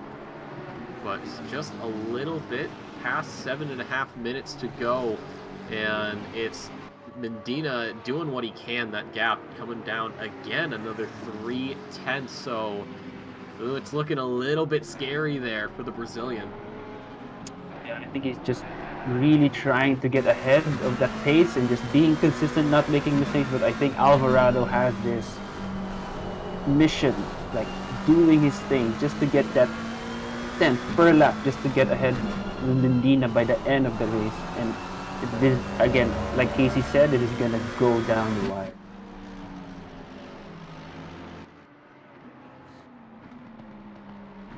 We got going on here. We've got Mike Landry on the backside there of the Mercedes, as he does get a better exit than Nathan Schmeck. So with the slipstream and with the speed of the McLaren, he may try to look for something not here into Ascari, but quite possibly down the backstretch. He gets a little bit on the grass, has to lift to keep that car squared away. Nathan Schmeck, though, a bit of a wiggle, and that's going to give Landry the position for free. He barely had to fight for that. Perhaps just the presence of the McLaren was all he needed to pull ahead of the Mercedes, and now Nathan Schmeck just starting to fall back.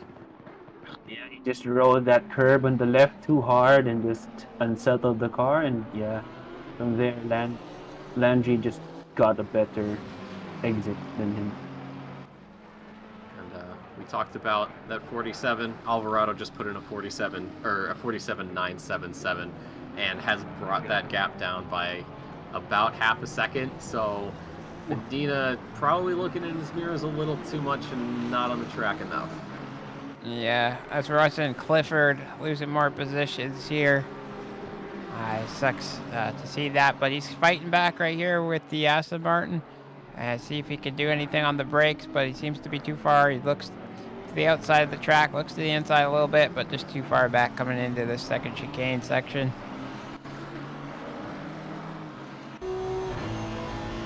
yeah, also we can notice that Tommy Kogan is 2 tenths behind Ryan Yee. We're going right now into the Ascari chicane, and oh, this is really gonna go to the wire. Nicholas Alvarado just trying to get that gap, shortening it by lap per lap until he can get the opportunity to overtake somewhere. Yeah, looks like it dropped just below 1 second now, so he's within 1 second, getting that slipstream advantage. If you're an F1, you get that DRS, but we know it's just a good slipstream, especially down the start straight on this track. Yeah, talk about slipstream. What do you think is a good car that gives so much slipstream? The Bentley.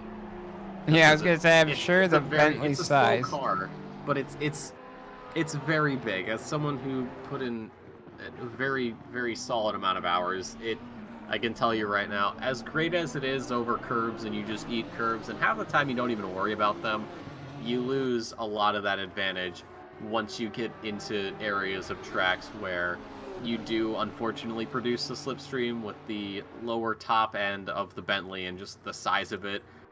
It's more of a slip corridor than a slipstream, if you ask me. Yeah, that makes sense. Yes. It's like the trench run in Star Wars. You're just down there, ready to go right for it and clear out that path. Minus the TIE fighters and the turrets and Vader, and, you're not blowing anything up, unfortunately. You can feel like a special agent, you're in the Bentley. I don't know, they never used the Bentley in James Bond, I don't think, but No, they anyways, use the, back on board Aston here. I see Ryan Walker very anxiously trying to get as close as possible to that Honda to make a move here in the final couple laps. Very close. That McLaren, though, again, one of the best cars in the game. I believe it got a slight tweak in the patch. That slipstream, though, not really coming into effect. But though, going into the Ascari chicane, what a camera angle that is. But Alvarado, unfortunately for Medina, is very much within that half-second range. The scoring pylon, at least for us, hasn't updated, but you see it's 0.3. He's got that slipstream. He's looking for a move. He's gonna opt for outside turn 1, but opt inside turn 2. He goes alongside the McLaren. They get into each other, and it's Medina who's gonna lose out the most in Alvarado. Spinning the Brazilian who has to go through the escape road. Oh, that's not how you want to do it. Alvarado will absolutely, unless through some strange divine miracle, he will most likely be picking up a penalty. Well, I saw it. I saw Medina squeezing Alvarado to the grass in the left, and I think it was too much, and Alvarado has his nose already on the side of Medina's car, and Medina's just trying to like push him to the side just to defend the place. But yeah, it was too much, and I think it's a racing incident for me. I don't know. What do you think? The stewards will check that out, but I know Ryan Yee is licking his lips for first place here tonight. Alvarado just got to start outrunning as much as he can, but only one lap remains here tonight at Monza.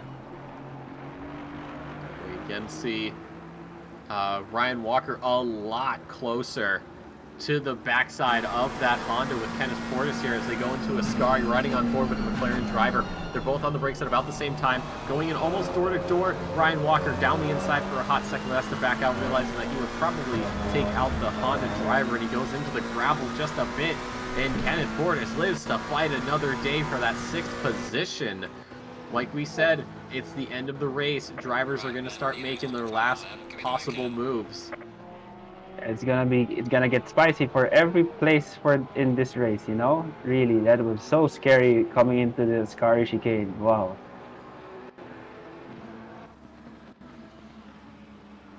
Everybody getting their final laps in. Currently, it is Alvarado. We'll see what the stewards say, if they say it's a race incident or if it's a penalty. If it is a penalty, we could see Alvarado falling potentially down to 4th position.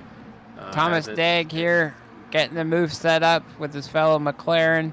Let's go. They're side by side. He gets the corner so far. Late on the brakes, though. Is he going to make the corner? He does, just perfectly. And continues on for the lap and trying to run away to gain that 10th position here tonight. That was a good move, man. Really, that side by side and weaving it to the right to the left. That's nice. Oh, just watch Kenneth Portis there get a little bit onto the curb out of the second chicane, going into Lesmo corners now, and he's a lot slower than Ryan Walker. Yeah. I mean, we can say that Alvarado didn't want that. Oh, we have a battle here. Tommy Kogan battling, I think, with Ronan Mendina. Since Ronan Mendina has already so much damage from the hit earlier, Tommy Kogan took that and capitalized with taking 3rd place. And we can see here right now Nicholas Alvarado coming to the Parabolica behind Ryan Yee. And yeah, taking the win for race 2. Let's go. Nicholas Alvarado gets in. That is his win. Ryan Yee in 2nd place. Tommy Cowan coming now to 3rd place. Ronan Mendina just lessening the damage that has been done in this race. 4th place right now.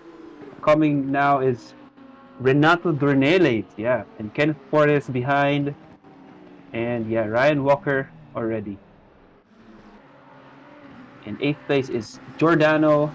9th place is Clifford. In 11th Thomas place Dagg is coming across the line, 10th. Well done. Tommy Kogan, my driver of the day for that 2nd race. Well done to him, staying out of trouble and getting a podium out of it.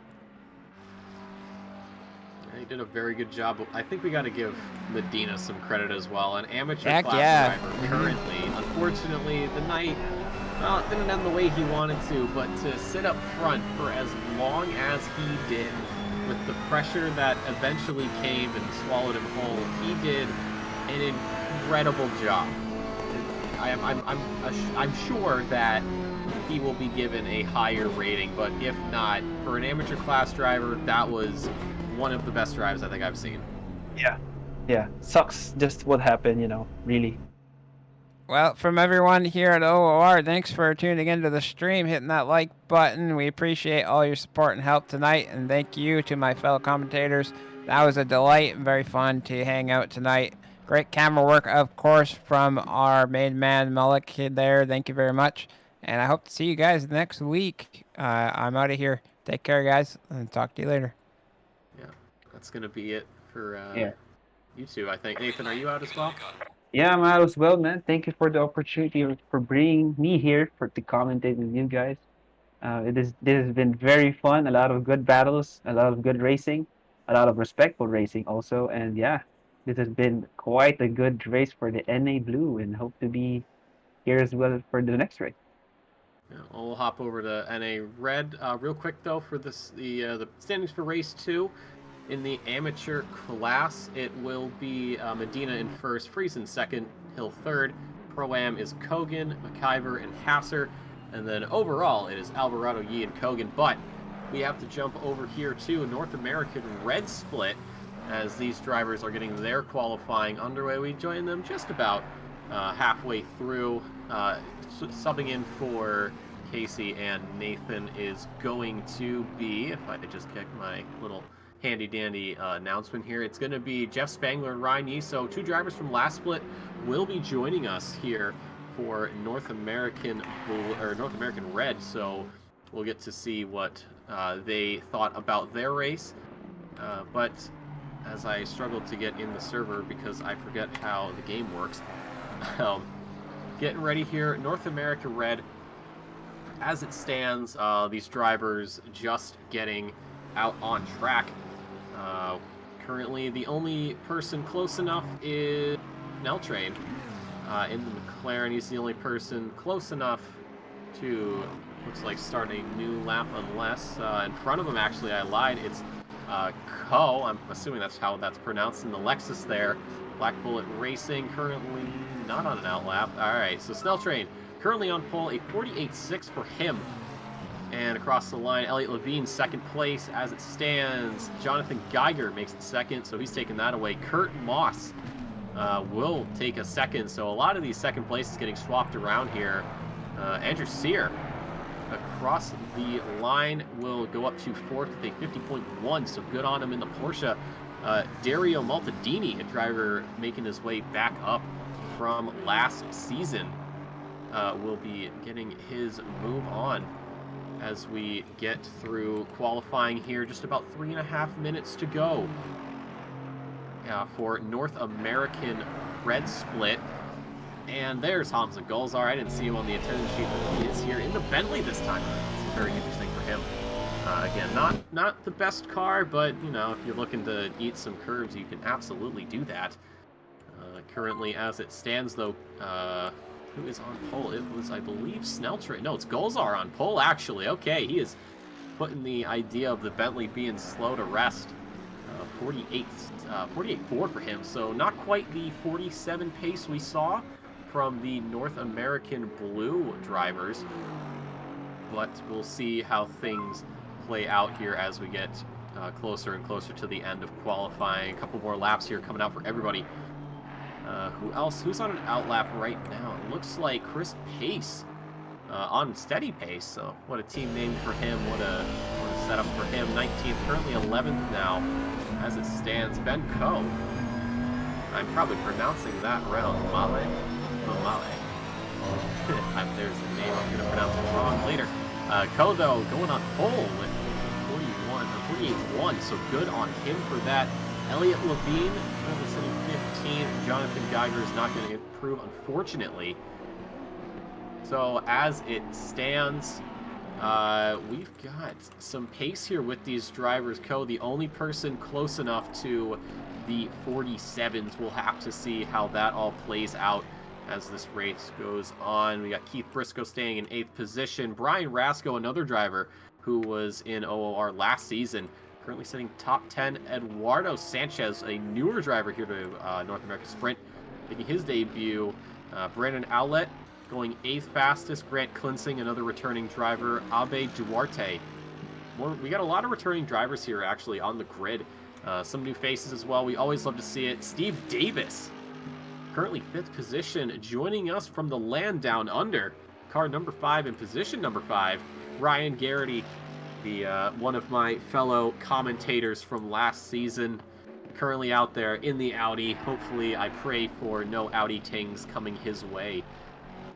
But Hamza Golzar getting booted down to 3rd position, still with a 48.4 for his fastest time, just about 0.3 off the pace, unfortunately. And behind him is Hunter Page, a teammate of mine, actually, in the 9 hours of Kyalami. We would have done the 8 hours of Imola, but got cut due to a server issue. So we, said, all right, we'll wait. And Kyalami came up, and we gave our little Bentley the redemption it needed. We weren't looking to win that race. We were looking just to finish it. And I got to say, once you get into that rhythm of an endurance race, it just gets more fun at that point.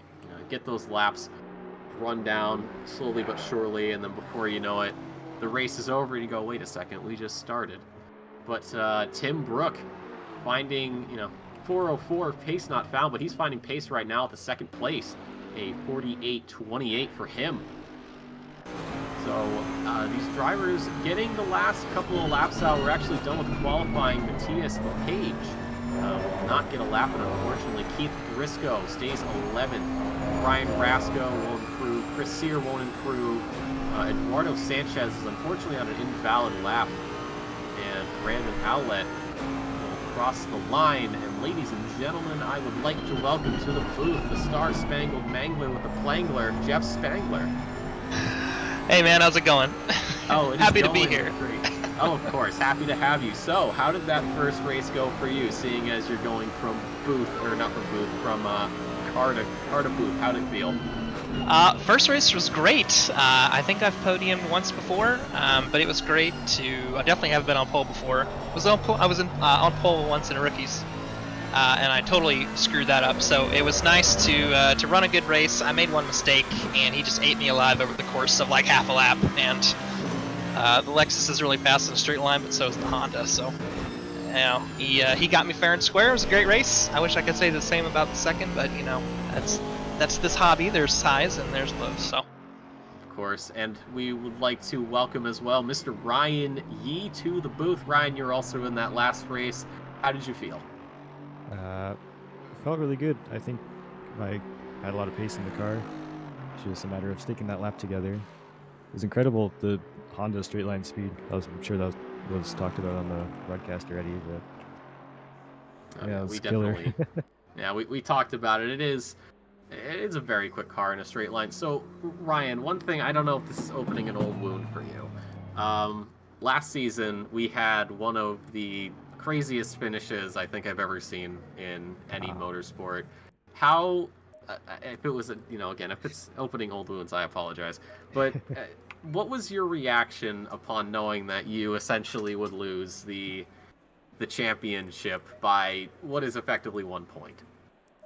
I mean, I kind of already knew that, like, at the end of Misano, because I did the calculation ahead of time and how we swapped places, and he made up our quality difference from Olton Park in the fastest lap, pretty much.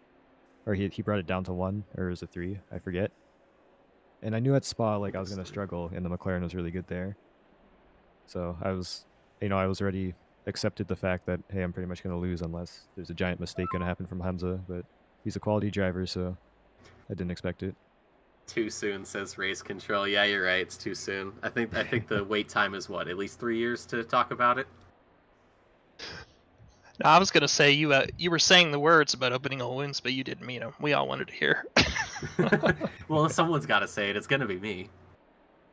But here we go for the first race of North American Red Split. Hamza Golzar taking the girthy. That is not the word I wanted to use. The big boat on pole. Oh, God. It's been a long day for me. All right. Leave me alone.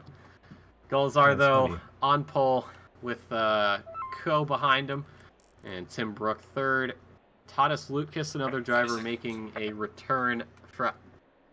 God. I looked at my other monitor and I saw what Race Control said. You know, Malik, I feel like you're enjoying this a little too much tonight. Not just with what I've said, but from last race. I feel like you're enjoying yourself. And you know what? I'm happy you're enjoying yourself. Oh, God. So, gentlemen, I ask you, who is your driver to look for in this race? Probably last season's champion, no? Pro champion, Hamza Golzar. He's on pole position now, so... Yeah. No, I was just going to say, with Alexis lurking behind him and that scary top-line speed, I think that's probably the only thing he has to worry about if Keogh can stay close to him. Otherwise, I think he could drive away with it based on those quality results. I would have to say Golzar just because I have a soft spot for the boat. Fortunately, but we'll have to see. Again, some of these cars got buffed in the latest patch, so speed will definitely play a factor here. Although, let's be honest, the safety car is always going to be the fastest car on the grid in my heart. Always. Especially when it's a Maserati. Yep, and a GT4 at that. So, obviously it's a bigger number, so it's obviously going to be faster. Of course. It's like stickers, but like race number. Yeah, it's like RGB on your computer. Yeah, it might run like a snail, but it lights up and it looks cool. Yeah, it's like neons, on a 97 Honda Civic. Oh, God, like when you play Need for Speed Underground, and you're like, hey, I might be 8 years old, but my car looks really cool by my standards. It was actually my first livery scheme was built off the 350Z that we got. Really? Yeah. Wow, that's actually pretty cool. Yeah, all my friends said it looked terrible, so I stopped using it. Yeah, it's weird. You're like, oh, this would be really cool, and you look at it again, you're like, wow, I really missed the mark. I mean, I like it, but I guess it doesn't I look so feel good that on way the when I go back and watch some recordings of laps that I've done a long time ago. I'm like, man, I thought I was doing so great, and I was so slow. And I hope a year from now I can say the same thing. But, everybody has their limits, I suppose. Usual progression of things. Dave, you are 100% correct. RGB does add visual speed. So that means more frames, right? I believe. I could be wrong.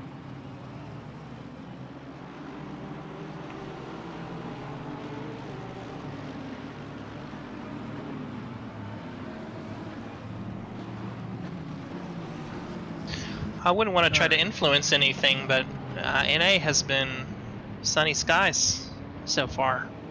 I was really disappointed. I really wanted where's that our rain. hurricane? I saw the other splits. I think it was the AP split that had like medium rain for like 10 minutes and then nothing. And then it was dry. Yeah. I think one of the weather widget updated as the countdown was happening, like for the race to start. I wonder how many people didn't notice it until 5 minutes into the race after things had settled down. Those are like my favorite conditions. I'm sad we didn't get to drive those. No. Unfortunately, we got to stop talking about the weather. We got to start talking about racing. Hamza Golzar on pole position.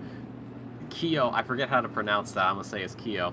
In the Lexus right beside him as we roll towards the start. They got to keep it under a certain speed limit here as the top drivers cross the line. Ladies and gentlemen, we are green here for the first race of North American Red Split here at Monza. Hamza Golzar gets an excellent run. The Lexus is going to maybe get swallowed up by the Mercedes as they come down to turn 1, a heavy braking zone and one of the biggest heartbreak regions in motorsport.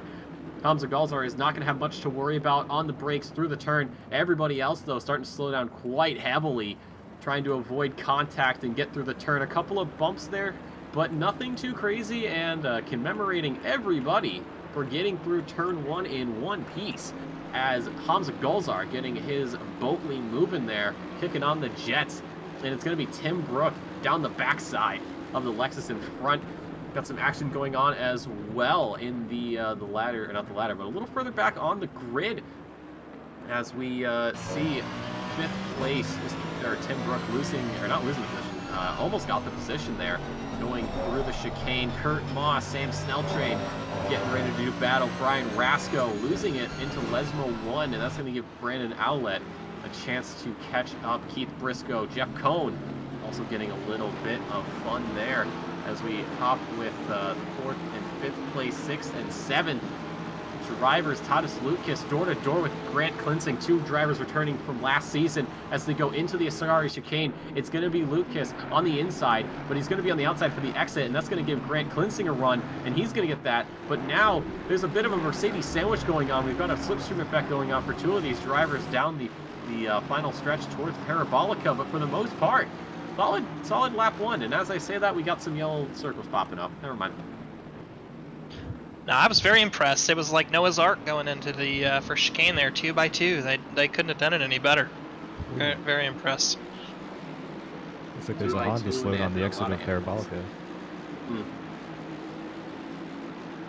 But yeah, solid first lap. We've got a car off, though, in the back. It's going to be car number 63. That appears to be Dario Maltadini, unfortunately losing a whole heap of positions. And as we go through turn 1, we have got some side-by-side action, and somebody is off in the background. That's going to be the McLaren of Mr. Sam Snelltrain, and he is just going to fall down for Team Jeff's commentator curse. Jeff, what did you do? Well, Sam and I had a discussion, and I don't think we've been on board with him. He didn't tell me what his team name was going to be, but he said he would try his best to get on stream, and it looks like we've at least mentioned him. He has already crashed. So Sam, I am pouring one out for you right now, buddy. I'm sure he'll be on the phone with you after the race. And go, Jeff? Yep. Come on. I was not speaking at the time, so I deny all responsibility. Hey, before we get much further, I got to ask a real noob question here. When I'm spectating in the game, can I get the HUD to show up? Because I want to see it on my screen too. I believe it's F2. Let me check. No, not F2. Don't listen to me. Oh, it's one of these. Oh my god, I've had this issue before. Oh, I'm not even hitting the right buttons. Yeah, it is F2. Okay, I'm smart. My brain works sometimes. Not all the time, but occasionally. But what can you do? But now these drivers, as this race continues on, getting settled in. This is not a. Well, it is a sprint, but drivers should be treating it more like, a marathon. You're not going for a crazy move. No one wins into turn 1, so these drivers starting to get settled. And Hamza Golzar putting in the fastest lap of 48.6. Getting that Boatly moving and grooving.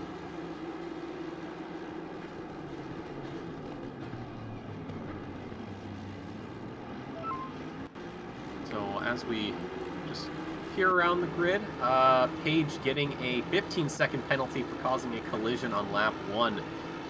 Unfortunate to see, but here in Sprint, the penalties are hefty. I know that the Rookie Series, they do have penalties, but they're a bit nicer on you. But here in Sprint, it's like, listen, you are in the big leagues, and we are going to treat you as such. So if you make a mistake, hey, if it turns out it's got to be a penalty, then it's got to be a penalty. Not much we can do about that.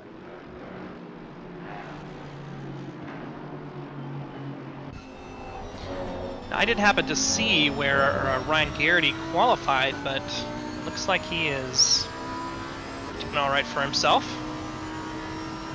P15, that Audi being well behaved at the moment, but well, I don't know about you guys, but I think sometimes the Audi gets a little unruly. And we know how quickly that can change. I've had plenty of conversations about Audi things. Brian Rasco, 10-second penalty for causing a collision on lap 2. I believe that was with the McLaren of Snelltrain. And we have Brian Rasco going off and into the wall. That is not what he wants on the inside of the chicane. We were talking about this last race, actually, that just the inside, the exit of Ascari claiming so many victims, and that Porsche is definitely not looking too hot, so he's probably going to look to dive into the pits here. Yeah, very unfortunate. It's a very tall curb, and we don't have, it's Monza, it's all about straight lines. We don't have the downforce to hold us to the ground. Replay there of Snelltrain going around, so yeah, contact out the inside. Again, it's turn 1 Monza. I'm not saying it's tradition, but it is certainly expected. What is your guys' experiences with Monza? I know I already said it, N8 Blue. I was like, yeah, I'm not a huge fan of it. What do you guys think of Monza? Real quick, before I start waxing poetic, looks like Geiger down the inside of Levine there. A very nice move, making use of all of that VTEC power to get it done. Monza, I didn't really ever like it that much. I don't race here very often. That's maybe unbelievable with as popular it is on as it is on public lobbies, but never really did too well here. It was a little bit weird getting used to this week because I hadn't driven it since the patch, and obviously cars handle differently. Things are a little slower now. I feel like you have to go slower into Ascari than you used to do, but maybe I'm just misremembering. But I think the more I drive it, the more I like it. Obviously, having a rocket of a straight line car really kind of helps things out. So that's true. What about you, Ryan? What are your thoughts? I personally don't like these tracks that are all straight lines. I like going in the corners. I guess we could say slamming the brakes because we have all these slow speed stuff, but it makes for great racing, but I don't like driving it like as a hot lap track, I guess. That's fair. Yeah, I'm on the same wavelength as you, Ryan. I'm not a huge fan of all the straight lines. I know some people enjoy it, and I'm unfortunately one of those people that doesn't. Especially with just how easy this track is. No offense to Monza, you're a wonderful track, but you're just not a track for me. It tracks a lot of new players, so skill is definitely not what I'm used to, unfortunately. But I know to avoid it, so I'm all set. But I still go to Spa, so there's new players, but there's usually some better developed skills at that point.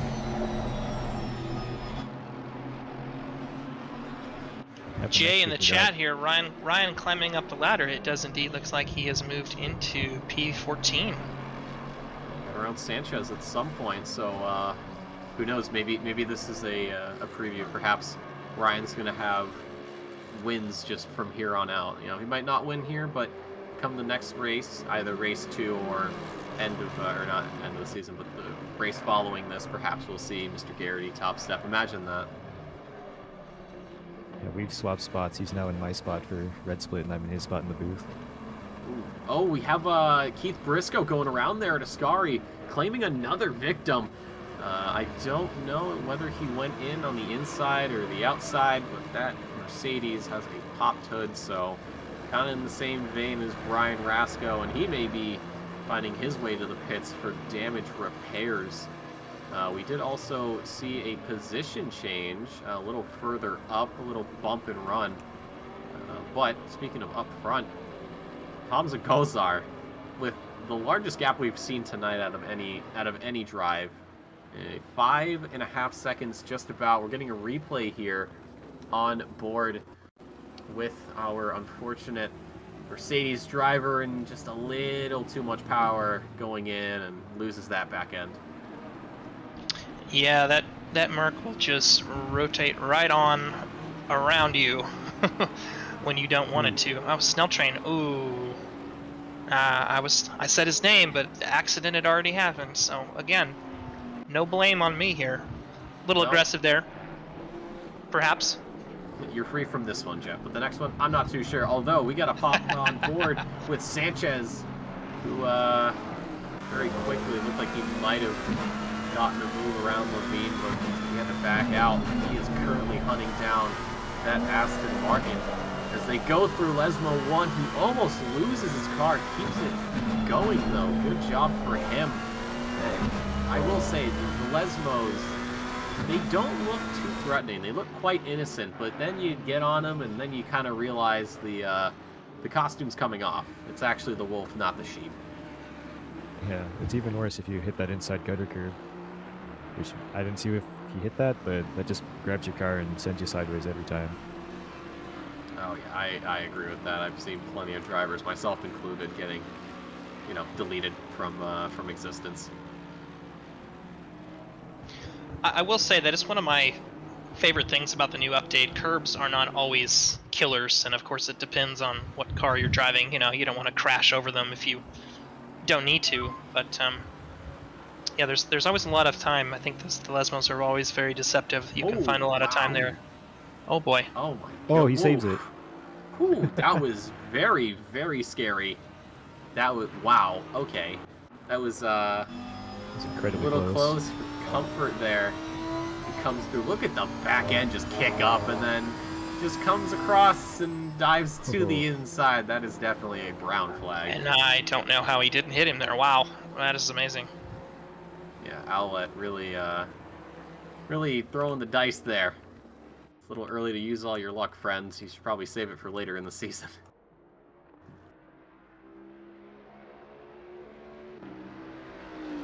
But Hamza Gulzar he's just running away with this. He's like, hey guys, we're all together here at the start.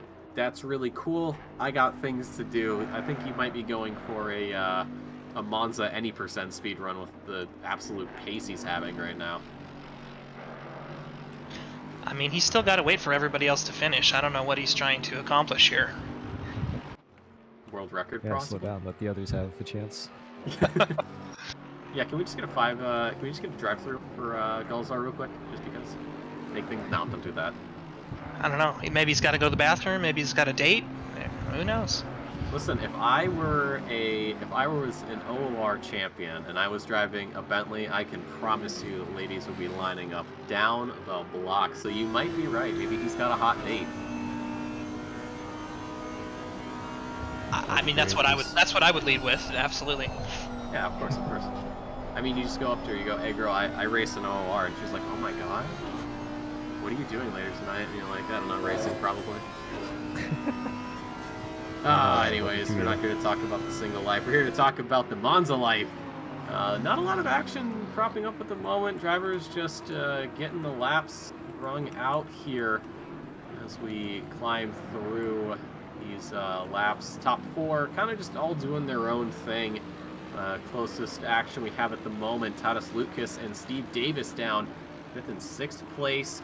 And then back a little bit, actually, as I'm not looking at the right spot. Elliot Levine coming under attack by Sanchez, going through Curve Grande.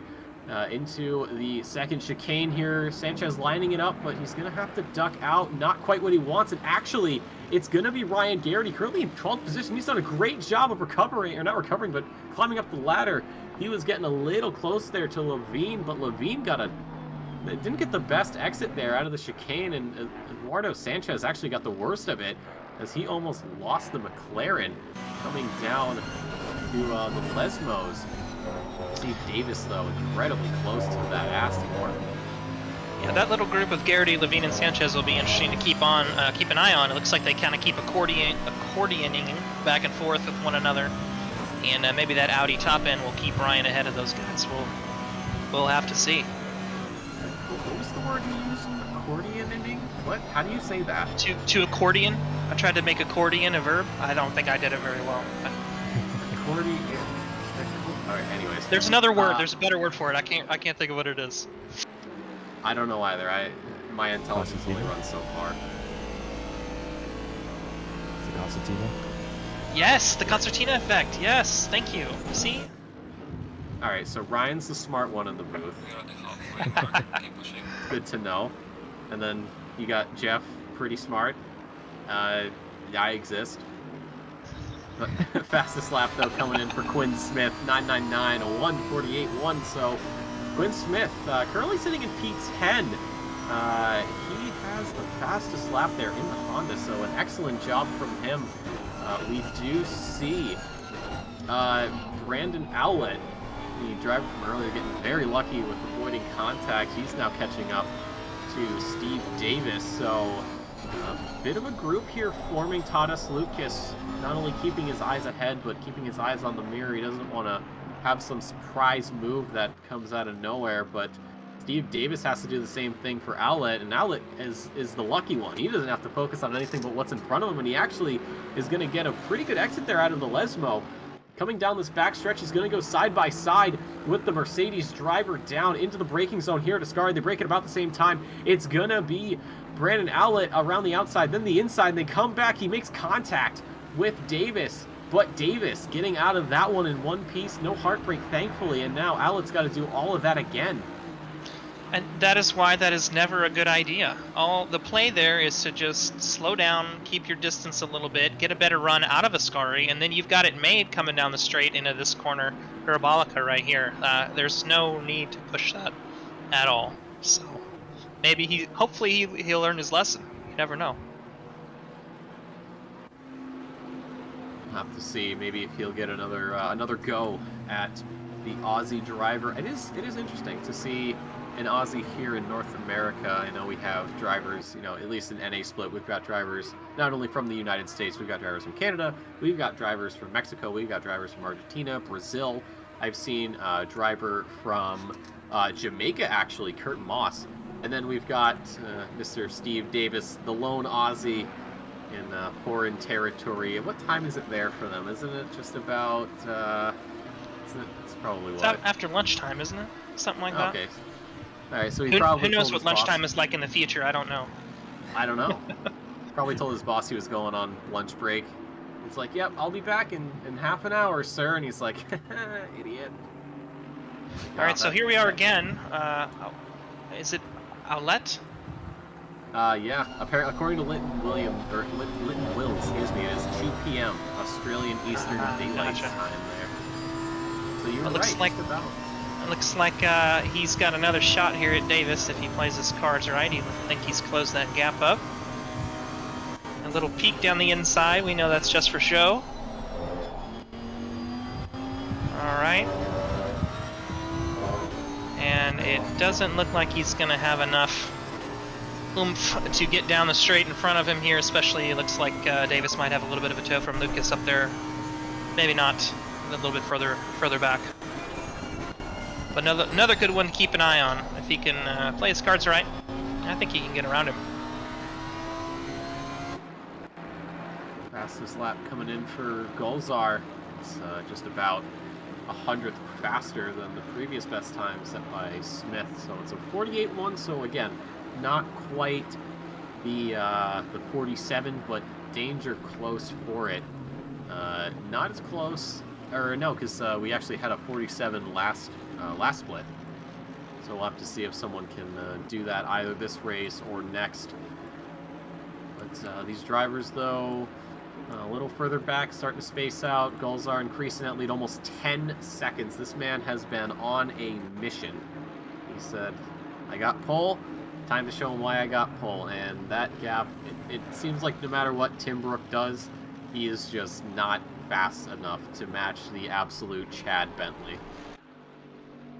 Looking at our timing screen here, a couple big movers. Quinn Smith, who doesn't look like he has fastest lap anymore, nonetheless has made up 14 spots. Ryan Garrity with 10 and Casey Gold with 8. Always a good feeling to move up, you know. Only one person could win, but it's always about who's in front and behind you. And, you know, run your race, worry about one car at a time, and it looks like it's paying off for these guys. I would have to agree with that. It's solid analysis. I had a thought and I forgot it, but it doesn't matter. My mama would always say it must not have been too important then. No, well, it could have been. It was relating to OOR, so depending on how you look at that. It's like Well, me speaking- doing a calculation during a test. Well, yeah. It's important, I guess. Exactly.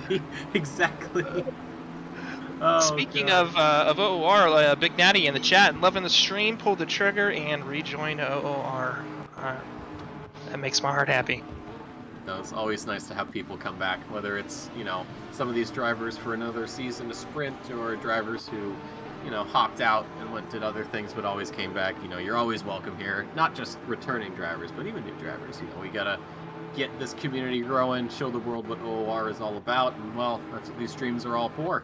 Not only are we racing in a set of Corsa Competizione, we're also racing in the F1 franchise. So if you're looking for that, we do have those streams as well. I'm not too certain about when those races are. I believe those are Tuesdays, but hey, Thursdays, pretty solid days here. We had Tadas Lucas, though, getting around the, or not Tadas Lucas, excuse me, Steve Davis actually getting around Tadas Lucas. So there was a mistake out of the Aston driver coming through Parabolica, and Ozzy just capitalized on that. Unfortunately, though, he is going to be giving the driver behind, the Latvian, I believe that is the Slipstream, and actually... Is that Davis around? Oh my That's goodness. Davis around, oh no. I couldn't tell if that was contact, or that might have been contact, it looked like it. I'm gonna guess grass on the outside curb. Yeah, We'll looked to see. me like the Aston got a really good run and just didn't anticipate the Mercedes struggling a little bit. Possibly, you know, sometimes it just happens. You get a really good exit, and unfortunately the guy ahead of you doesn't, and it all ends in tears as we get the replay up here. Here we go. Ooh, Yeah, yep, just yep, a touch. Yep. Ooh, boy, that's a little touch. That is the worst. The margins are so thin, you know, you sympathize for the guy behind a little bit just because he knows he's got to get every, you know, he's got to squeeze everything out of it just to have a chance.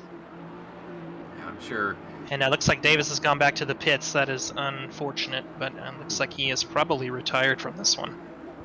Possibly. He had such a good race, especially with where he does. Oh my goodness, that is Kurt Moss forgetting where the brakes are, and he is slowing way down. He knows he's got to give some positions back, and that actually forces Tadas Lucas down the escape road as Jonathan Geiger almost collecting that Aston Martin, and Quinn Smith making up another position, P8 at the moment. So as you said earlier, you know, he's had an incredible drive coming back up through the ranks, currently with a P10 in his first race out here for OOR. So great job to you, Mr. Smith. Please keep it up, and you might actually get Tadas Lucas here with the speed of the Lexus, granted the overall ability of that Aston Martin. So it'll be interesting to see how this plays out in the coming laps. In a moment of sadness, I'm looking at the replay right now. Oh, our friend Ryan Garrity took a little too much air at the exit to Ascari and turned himself right around. So looks like he has fallen down the order just a little bit, but he was able to turn it around and keep going. Is that Audi Tanks? I mean, if you looked at it and you saw how much curb he got, you'd be in trouble in any vehicle. But certainly, the Audi does not help your cause. Yeah, it was getting to that point, you know. Ryan Yee spreading false information here at Monza. Quinn Smith, though, quite the overtake on Lutkiss. Oh, we've got a driver around there at Ascari. That was Ryan. Oh, that He was went back Ryan? and got the replay for us. Thanks, okay, cheers, Moloch. Looks like he almost saved the car, then his rears just went over the sand and then went around on them. Not much you can do with that. You're just a passenger at that point. Hopping on board here with Jonathan Geiger right behind Brandon Owlett. Damn it, it's a tough fish. I wouldn't know. I am not a seafood eater, but I see food and I eat it. Coming down here into the second chicane. He was a little bit later on the brakes there than the Lamborghini driver, so a little bit closer, but not the best exit. So we'll have to see how things go. Through Lesmo 1 they go as they head towards Lesmo 2, and then from there it'll be onto the backstretch once again. Just about 5 minutes to go here at Monza, and Hamza Gulzar, I mean, let's be real, this man has not looked in his mirror once, as he is almost 12 seconds ahead of Brooke. That is one of the largest gaps I think I have ever seen. Mullock checking the mirror, so thanks, Mullock. Yeah, he can look in the mirror so he doesn't have to. What a guy. He's probably got autopilot going on. He's probably reading Harry Potter at this point. He's got the audiobook going. I will say with these drivers, and I'm sure you guys can probably attest to this. Real quick here. Looks like we got a good battle going on. Casey Gold. Oh yeah. Still making his way up, and too late. I jumped to it too late. It happens. It's all right. Oh, we're back. All right. Okay, I guess we get to talk. Yeah, Casey Gold though in the boat. Such a great little car. The Lexus. Yeah. That's the Casey in the boat. I think he's messing with us at this point. He knows what he's doing. This is some elaborate long con that we're not going to know about until the end of the season. That poor unsuspecting Porsche looks to be in trouble. Or maybe not. Oh, did he lift off? Must have been the angle. Oh, he must have really lifted. But you know, rather safe than sorry. Absolutely. Yeah. Maybe he Pace, miscalculated though. his fuel. Yeah. Well, you can get. I know there are apps out there to calculate your fuel. Yeah, that's true, but still, you never know. I mean, I overfill a little bit. Like, I'll, look like, oh, I'm putting in this pace at this track in this car, and the race is this long, and here are we having a full lap formation, or is it short? And it's like, here's how much fuel you need. And I go, that's cool. I'm gonna put in a little bit more because I know me better than you do. Here's how much fuel you need. I'm gonna put in 3 extra laps. Yeah, exactly. Because you never know. Things might change. Quinn Smith, though, 7th position, currently closing in on the Honda of Geiger. Down the back stretch here, slipstream, and not too much of an assist here. I don't think the Lexus quite has the speed, although coming out of the Parabolica here, he's going to go almost door to door. Now they're getting very, very close to each other. Geiger in the Honda, and it's going to be Quinn on the Lexus on the inside, coming down here to the first chicane, and it looks like he might be backing out. He might be going in. He's sizing up a choice. He doesn't quite know yet. He's a little farther back. He's going to go just later on the brakes. That's going to be a dive down the inside, and Quinn Smith, he is dangerously close to getting a top 5 finish. If he can just catch up to Owlett, it'll be quite the drive for him. Did something happen to Smith in qualifying? He's a pretty quick guy. I'm surprised that he's had to climb 18 spots now. As we... Oh, looks like Snell Train just made a move there on Levine, who keeps falling. I don't know. I mean, I know when I do qualifying, I do terrible, but then when it comes to the race, I do better. So I think he might be running the same sort of I don't want to say strat, but you know, it's a quote-unquote strat. You're just avoiding all the carnage at the back, you know? Yeah, exactly. You're like, you know what? I might, be in the back, but I don't have to deal with all of the turn 1 idiocy, so I'm the real winner here. Which, it sounds like a joke, but I promise you it's not. You gain so many positions at the start in a lot of races just by not partaking. Looks like we are on our final lap. Well, if you wouldn't mind going up to Snell Train so we can see his team name. Oh god, what is his team name? Wow, Jeff's commentator curse. Well, you did it to Yeah. yourself, buddy. I don't have any sympathy for you. Oh, that's amazing. You'll be hearing from his team owner very, very soon, I'm sure. You hear from yourself, Jeff. Yeah, Jeff. Why'd you do it, Jeff? Come on. Yeah, Jeff. Yeah, Jeff. Is this going to be the Bully Jeff show now? It's okay. Looks like things are heating up here on the last lap a little bit. Trying to change the subject. You're right, though. Quinn Smith, very close to Brandon Owlett. A lot closer now than he was before. He's closed that gap up, and he's stretched the gap a little bit to Geiger. It's not a lot, but it's certainly enough. So we'll have to see if he can maybe get a move, get a top 5, though, in his first outing. He does have that slipstream. He's going to be going around the outside for the first turn, but he'll have the inside as the second turn. A little later on the brakes there of the Lamborghini.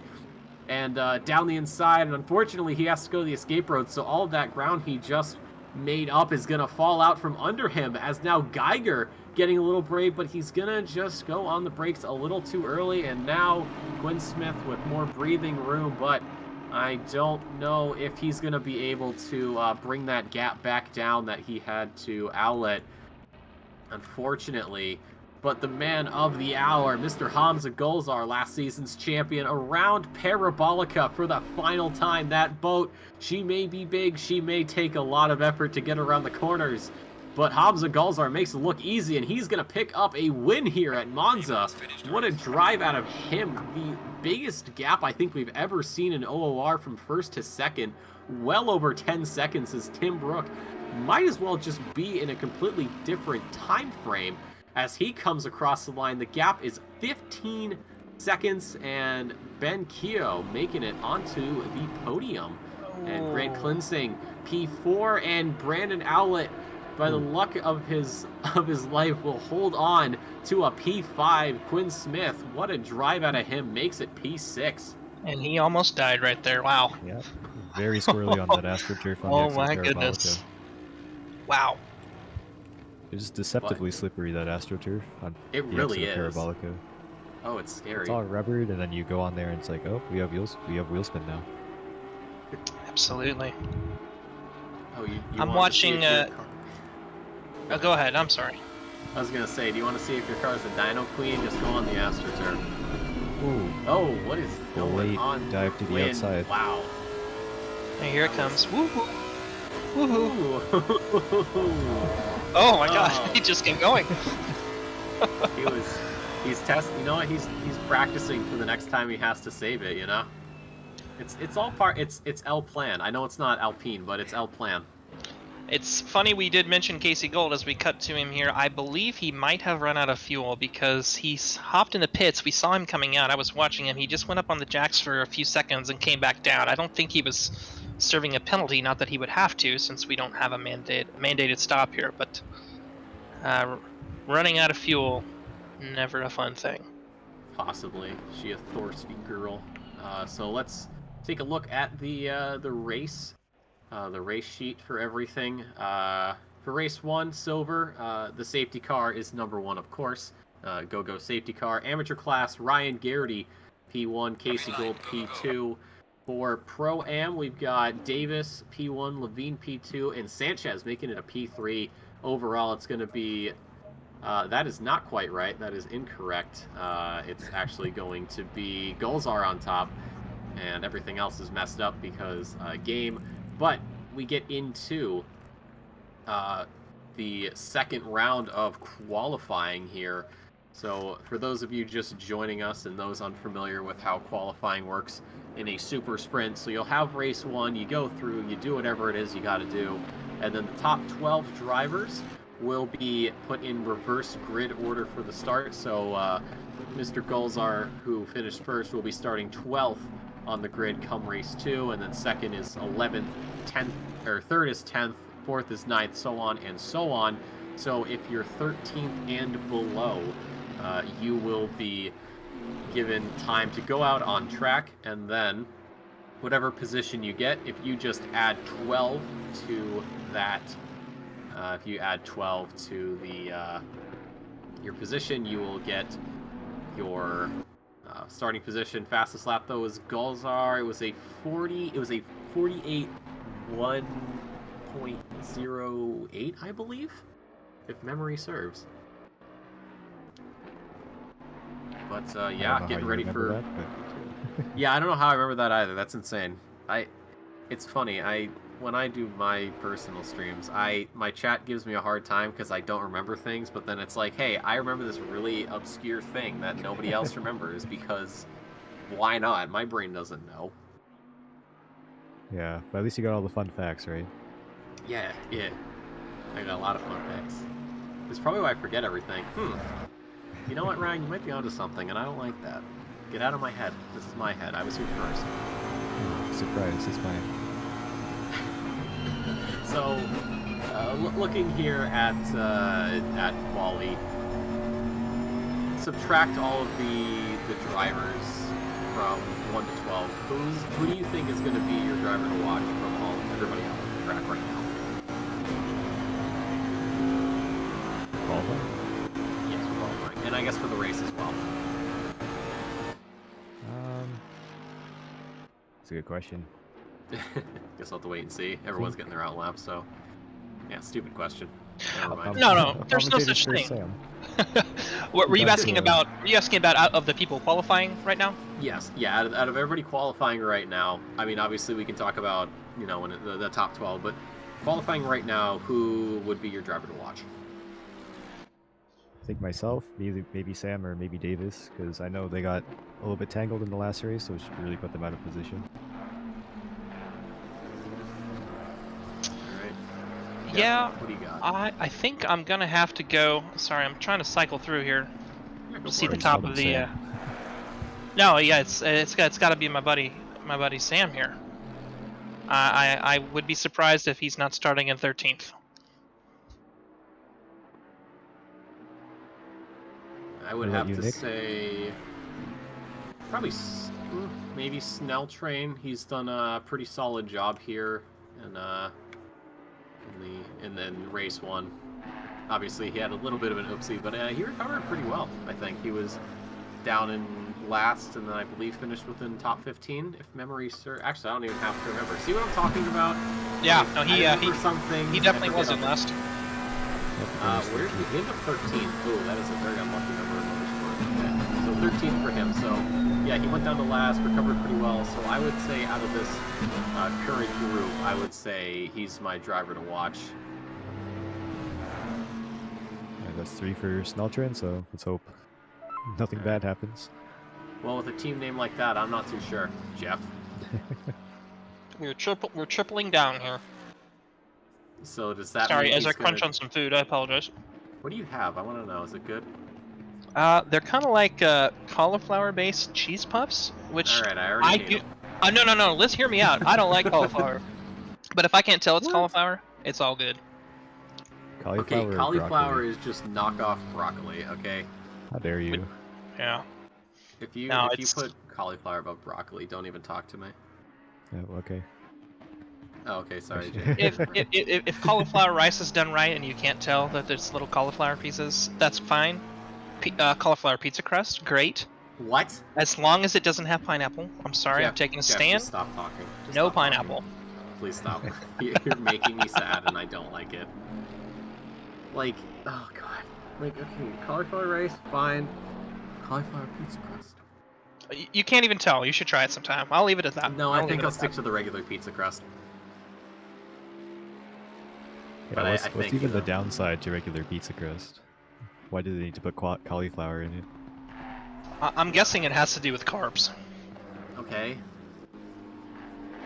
Look, it's for when you want to eat pizza and feel a little bit better about yourself, and I'm all for that. According to Mullet, we can't eat on stream. So, congrats. Jeff, I need you're to eat gonna healthy. be Let me grab a you're pizza. gonna be in Mullick's office. Oops. I mean, I've been silently crunching away too, so. I haven't. I've been drinking my water because shout outs to water. Thanks for existing. Anyways, Snelltrain though, 48.3, so he's the fastest of these drivers. Keith Briscoe going second fastest, 48.5, and then if I can cycle fast enough, Multidini's still 7th. Casey Gold's getting a lap in. T.S. LePage making it a 49.49 for him in the Porsche, so good on him. Steven staying 11th. Ryan Garrity, 12th. So keeping that Audi going. Hunter Page currently 5th overall, or not overall, but 5th at the moment with a 49.44. And then I have to keep cycling through the cars in pit lane. Abe Duarte goes up to 4th.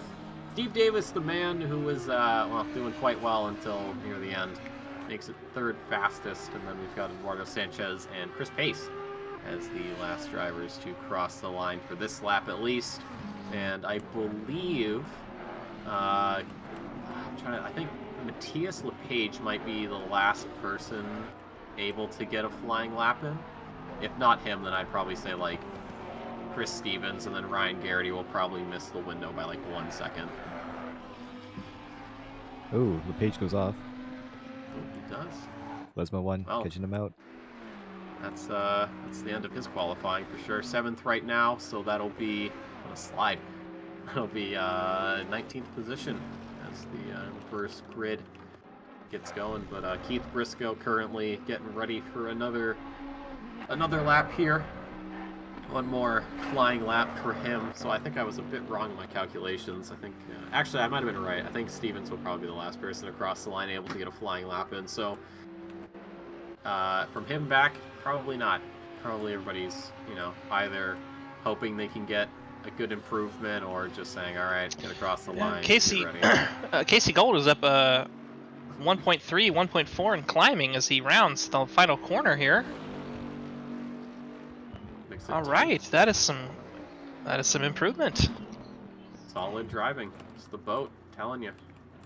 And I guess I was wrong in my calculations. I was way off.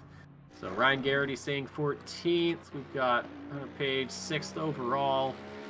Abe Duarte currently sitting at the provisional P5 with a 49.32, and he's going to go directly into the pits. Steve Davis, a 41.11. As he comes across the line and will not improve, unfortunately. So that leaves Eduardo Sanchez and Chris Pace left here on the track before we get ready for race number 2. Sanchez into the pits. He's done for the day. Chris Pace, I believe, might have just gone a little bit wide there. No, he's just keeping it close to the inside, and he will stay at P12. So that is going to be actually Keith Briscoe. Oh, that's right. I forgot about Briscoe. Let's see what he's doing. Well, we're watching Briscoe. Dave Hill, I don't know if I know that guy, in the chat. You can leave whenever you'd like. I'll have the pineapple on pizza. Sorry, man. One of those trolls. I know. Jeez. Sonic counts. A little hecklers.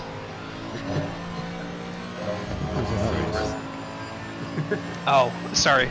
I didn't push my sarcasm button hard enough. I know Dave. I know Dave. As well as one can know a fellow sim racer. Briscoe pulling off. He's done. All right, well, there is Q2 out of the way, as I got a very awesome shot of some Marshall's face there really quick. So we talked about the driver to watch for the bottom 13, and we said it was Mr. Snelltrain out of the Netherlands. So looking at the drivers who were in the top 12 at the start of the evening, so Tadas Lucas, Gulzar, Keo, Bracone, Owlett, Geiger, Klinsing, Quinn, Moss, and Levine, I believe is, and I think Carrot. No, yeah, I think it ends with Stevens. So, or no, it ends with Levine. Either way, out of the top 12, who's your pick? I mean, I totally bombed my pick for the race. I did get Snelltrain for qualifying, so I think I'll play it safe, try to go 2 for 3, and it might be a little bit tough for him because he'll have to navigate that boat through some choppy waters, the cars in front of him, but I gotta think that the Gulzar is just going to drive through the field. I mean, I was really bored the second race, so I was able to pay attention to what was going on up front, and Alvarado managed to work his way up through the field. So I think Golzer's going to do the same thing. Yep, I'm with Jeff on this one. I think Gulzar's going to cut right through the field. That 15-second gap last race is huge, especially for a 30-minute race. So hard to see him not really making up a lot of spots, in my opinion. Fair point. Part of me wants to agree, but part of me wants to kind of go against the grain. I don't know. Like, yeah, I might have to give it to Golzar, honestly. Looks like our cameraman thinks the track is a swimming pool. Is it not? No. Oh yes, apparently it is. But it's not God. raining. No, it's not. It is. Maybe There's that's no where all the rain on the rain is. forecast. That's where all the water is. Oh my God, that man's hollow. There isn't a soul in that man, and we watched the safety car peel away. So now the race director is currently calling up the numbers of the top 12 drivers to set up the 1 through 12 grid here, and the safety car does stop at the end of the straight at the entrance to turn 1, and the drivers will line up. Once that top 12 is through, everyone else will be able to follow suit, and well, we'll see if we can get a straight line. I don't know about you two boys, but that second race, you guys kind of struggled with keeping everything in a straight line. What happened? Well, oh, there we go. Yep, There it is. Alexis just flew to the front of the field. Look Oh, at that's that. what you meant. No, I'm guilty as charged. I usually try my best, and I did not know. Sometimes the first car stops, and sometimes they do not. So I didn't know they were parked at the end there, and I was just following Ryan here, and drove through about 3 or 4 cars. So I'm all for koozies for all, someday. But it was my fault as much as anybody else's. Yeah, I was following my other friend, Ryan Walker, who was in front of me, and we were doing the wiggles. And I guess he wasn't paying attention either, and he drove straight through, and of course I'm following him, so I drove straight through, and Jeff's following me, so he drove straight through. Yep. It looked more like you had like the first couple of drivers, they were doing really well, and then it was just like a clump, and then 2 people side by side for some reason, and then everyone kind of inside of each other. I think when I was in sprint, I kind of got like low-key annoyed. I'm like, guys, it's a straight line. It's not that hard. Just go in a straight line. And it was just like, no, too much effort. It depends on the track a lot. But I'm right there. I'm like, come on, guys, we can do this. I know we can, but I don't know if it'll ever happen. We're professionals. It did happen last season. I remember that we did have drivers lining up properly last season. Granted, it is the start of the season, so people kind of have to get back into the groove of things. But we're getting ready here for race 2, though, as we have a safety car on pole, obviously the fastest car on the grid without a doubt, and then Elliott Levine struggling to keep up, so this should be an easy win for the safety car. Speaking of Levine, it's always interesting to me to see how the P12 driver can fare up front. I know our second race, I feel like I passed the leader, within like 2 laps, so it'll be interesting to see if Levine can hold on for as long as he can, and make this an interesting race. Don't let anybody by too easy. Have to wait and see. So, out of you two, who's gonna do the honors? Man, I guess Right, that's Jeff, the way it is, your huh? choice. Oh boy. All right, I'm just gonna stick to our broadcast here. I'm not gonna try to cycle through the field. You guys can do that. Alrighty, as we round Parabolica onto the straight that I don't know the name of it, it's probably a very famous name since this is a very famous track, the Temple of Speed, but they are creeping towards the line. Our start will be just a little bit delayed because technically what the game considers P1 is not anywhere near the front, so we have passed the line any moment now. There is our green light. They are off.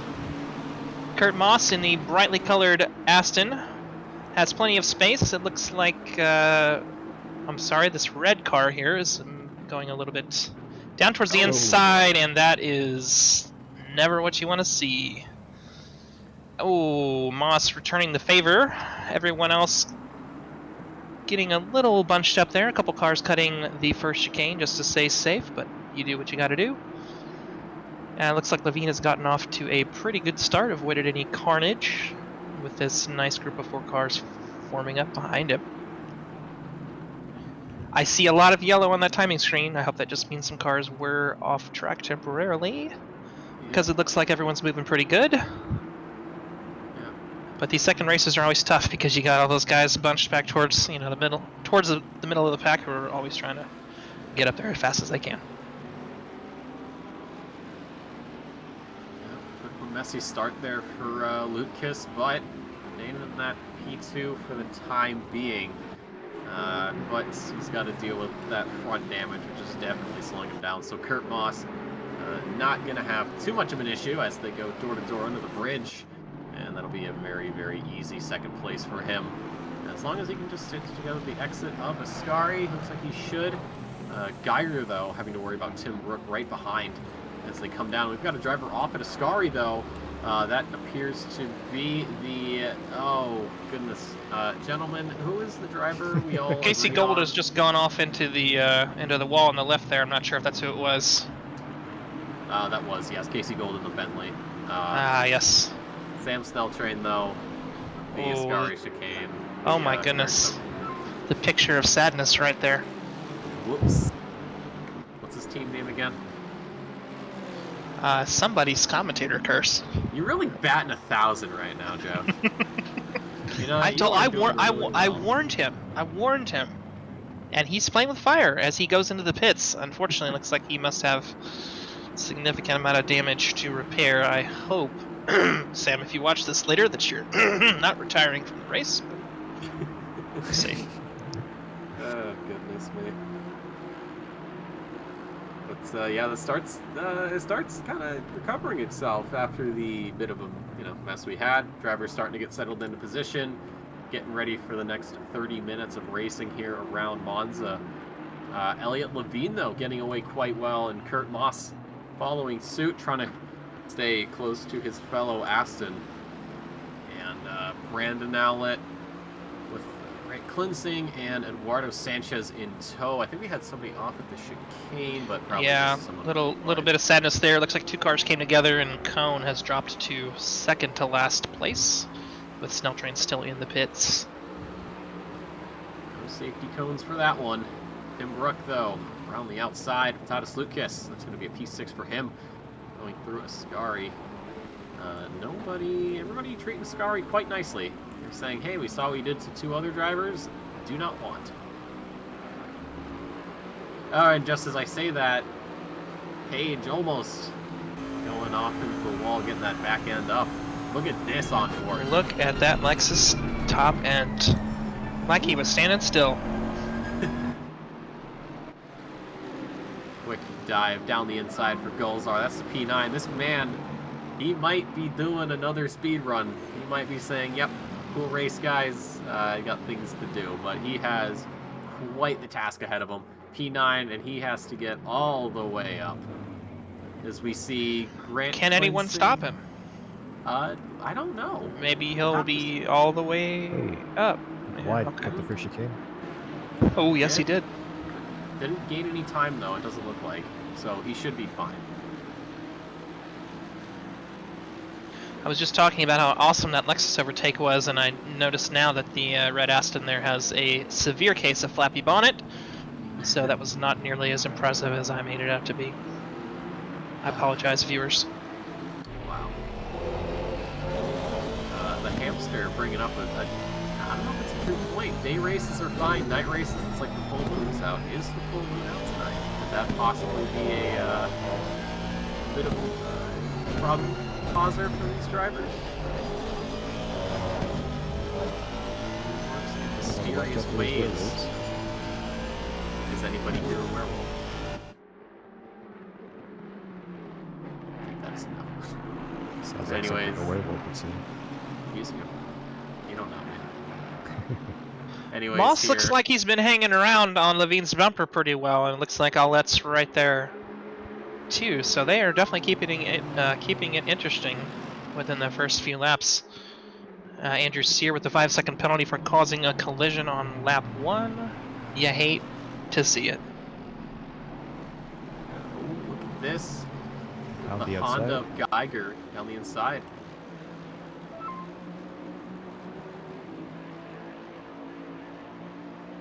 So, So the Lexus. Bentleys gonna have a nice toe. Yeah, until he hops out of it, and then it's game over for the Bentley.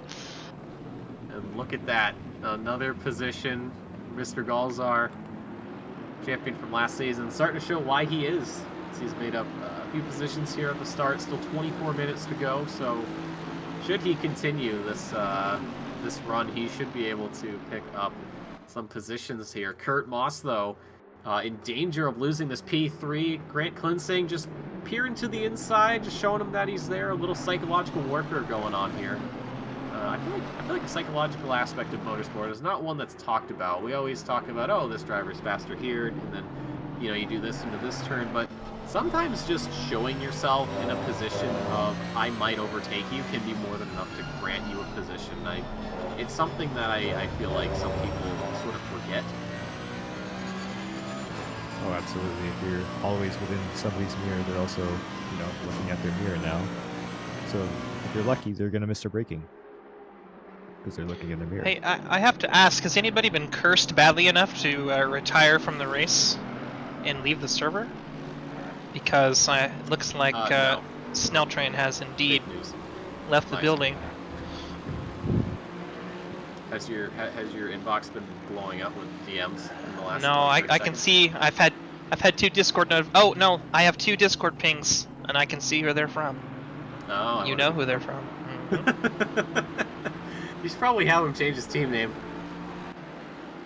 Oh goodness, Grant Klinsing though,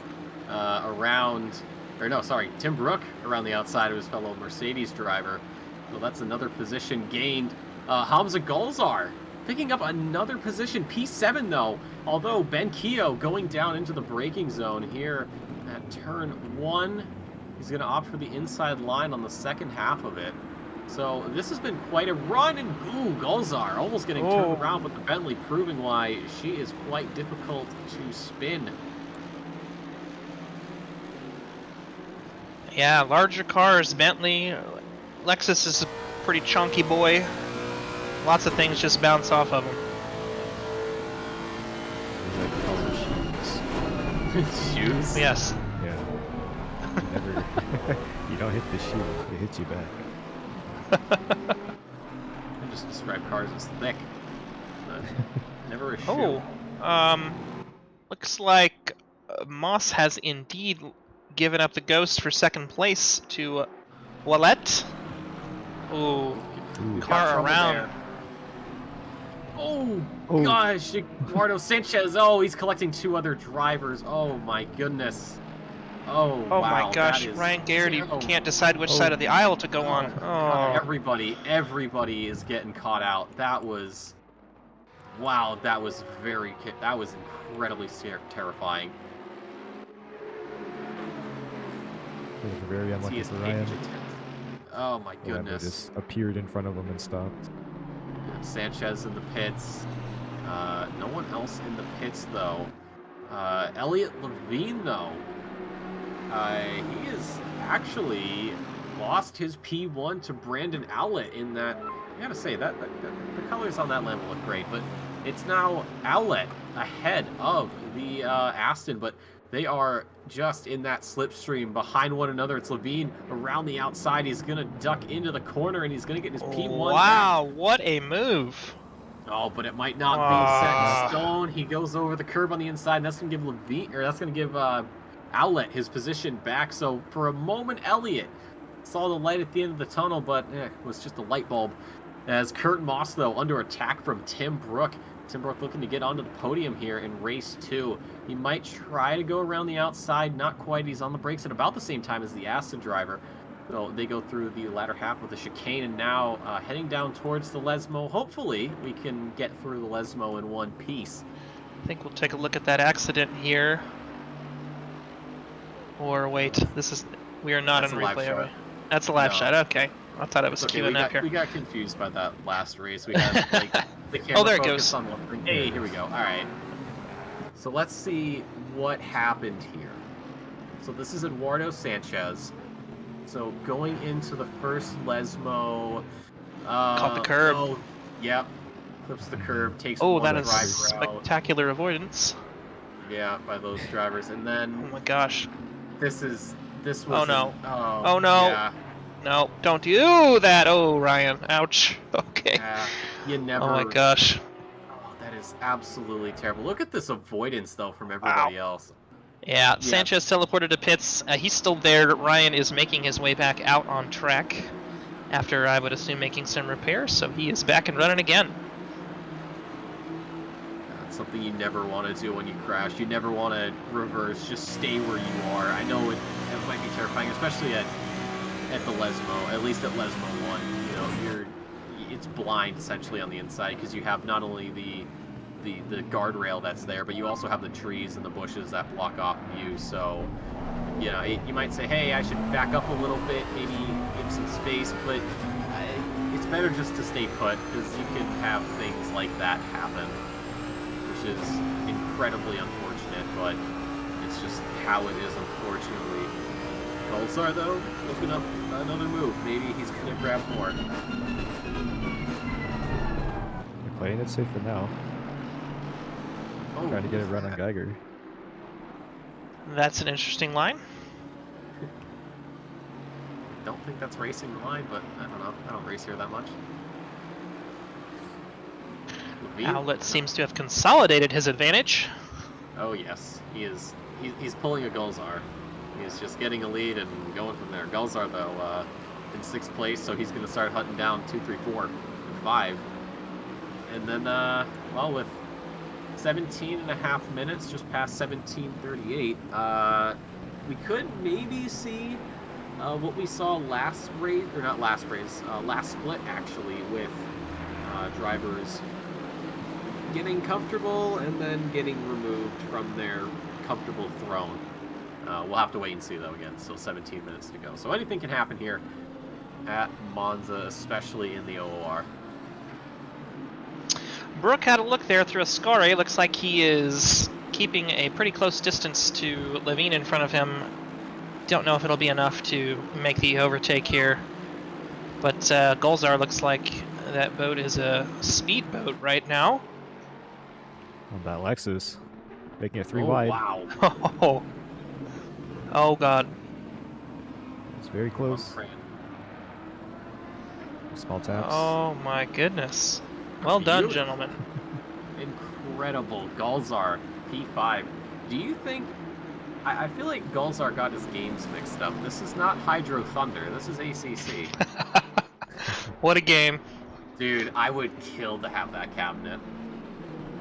Used to play it all the time at a local bowling alley. But anyways, Golzar up to P5, and it looks like Levine off. So Levine's going to drop 2 positions now to the drivers behind, and Golzar, oh, he's in the boat, but let me tell you, it's looking more like Jaws there as he's gunning for that 4th position down through Lesmo 1 into Lesmo 2. Is Levine almost getting with Kurt Moss? He'll catch up a little bit, but look at Golzar. He's got the slipstream, he's got the exit. Pulls out a little early, it looks like, but oh, almost goes around the outside. Now he's going to look to the inside into Ascari. I don't know if this is going to work, gentlemen. This might get very dicey very quickly. I would imagine, yeah, he backs off there. Backs Oh, out and of it. loses it to Smith. Wind going around With the some outside. contact. Oh, no. Oh, that's Oh, three gosh. That poor would do it. drivers For getting goals caught are up in that. T-boned that on was- top of everything else. Wow. That was never gonna work. That we talked about it earlier in the broadcast. Door to door through Ascari. Not too sure about that one. And it looks like we had another driver getting collected, Hunter Page getting collected in that somehow. So Page is now dropping positions. But that was definitely not what we wanted to see. It's too late to say sorry after Ascari. You know? So it's hate done. that rhyme, So- but it's it's so over. good. Hey, Justin Bieber. Thank you. I'm glad you picked up on that. Yeah. And it's a good rhyme, and that's like the worst part. Oh, I love it. I'm gonna get that tattooed on my arm. Okay, I will hold you to that. I won't do it. You've fallen for the Well, you said you were the gonna do oldest it. You trick have in to the do book. it. No, There's no going back. I refuse. Understandable.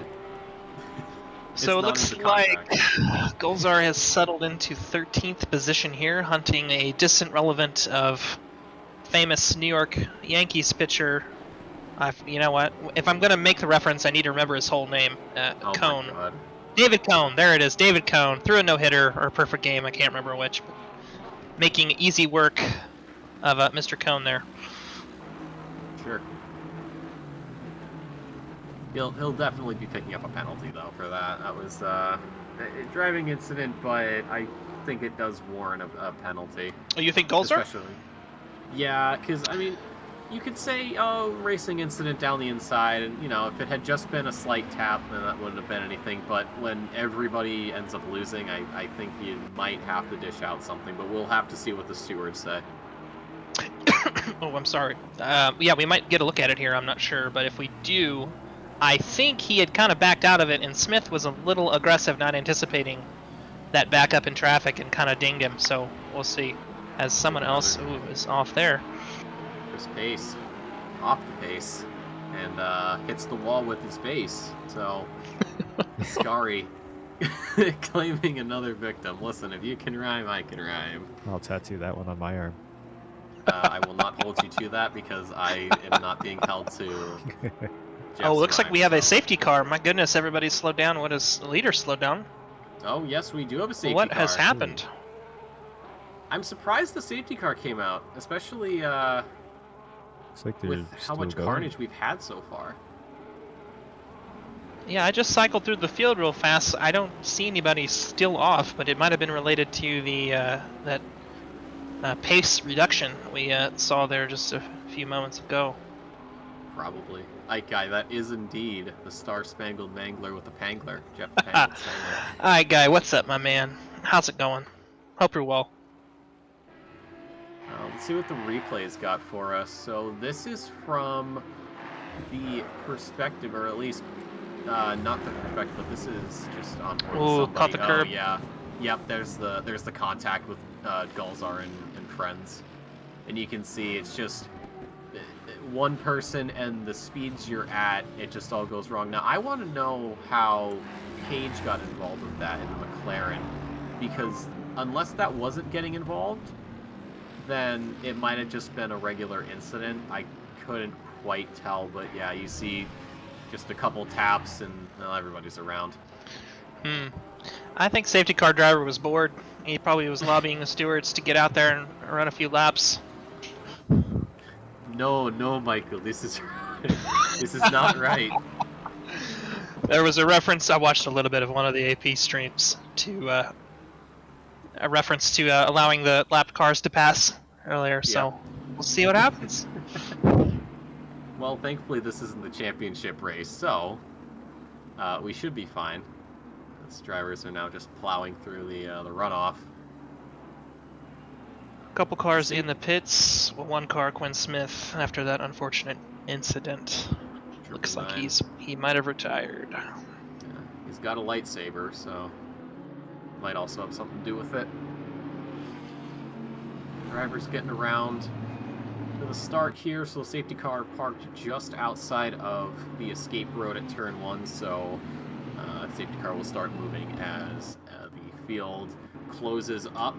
The current driver in the lead, though, Brandon Owlett, has done a fantastic job here in race 2, really fighting with Tim Brook, who has been trying his hardest to hold position. Kurt Moss and Elliot Levine, two very talented drivers, and then Steve Davis, P5, so he's looking to recover some points after race number 1.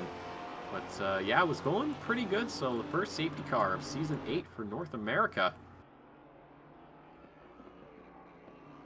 Do we know if we had a safety car in the other splits, the other regions? That's why I said North America. Buddy, if you check out, was it AP Blue today? It was absolute carnage, and they didn't. Half the field didn't even make it to T1. So. Really? I Oh missed that. yeah. Wow. Oh, it was. AP, what was it? AP Blue? I believe it was. I don't remember my. I never learned my colors. I don't remember which one it was, but it was, in the middle of the night for us over here in the North American region. Oh, The night someone race thinking- too. Yeah, somebody mentioned the wolf. Werewolves. Would come out at night. It was a night race. It was total carnage. Total carnage. We'll get night race with rain next time. Really, just see what happens. But I'm wondering how much time the safety car will take up. I don't. It was okay. So it was AP Blue 2. Okay, thank you, Sneaky. So I know we'll get a notification. Oh, you saw it. All right, even better. So we should be getting a notification of the safety car going in. If it's not this lap, then it'll absolutely be the next lap. So this will probably take off another... If the safety car doesn't come in. Oh, it's taken off. All right. It's taken off. Getting ready That's for the one thing restart. about the safety car, and I know it's something that's probably discussed by people that I do not have discussions with. The impact of the safety car, if you leave it out there for an extra lap, maybe you get... we've got the number 56 and number 10 car, Garrity and Pace trying to catch up to the field here, but extra lap would really let them get there. But I also understand that, we're not here to watch everybody drive slow. We want them to drive fast. There it is, safety car coming in. I looked at the wrong screen, but here we go. Brennan Alla is in charge of the field, so he is going to get this charge going on the restart here. Monza, Owlet, Brooke, Moss, Levine, Davis, Quinsing, Duarte, Briscoe, Geiger, Sear are your top 10 as it stands. Sear with that 5-second penalty, so that'll give Rasco that P10. And Golzar already going for a move there, looking for P11. So we have the man behind the slaughter looking to make up positions as the rest of the drivers getting through the fields. Obviously those who are stuck way in the back, kind of getting out of this better, because they don't have to deal with much of turn 1. And oh my goodness. we just restarted, guys.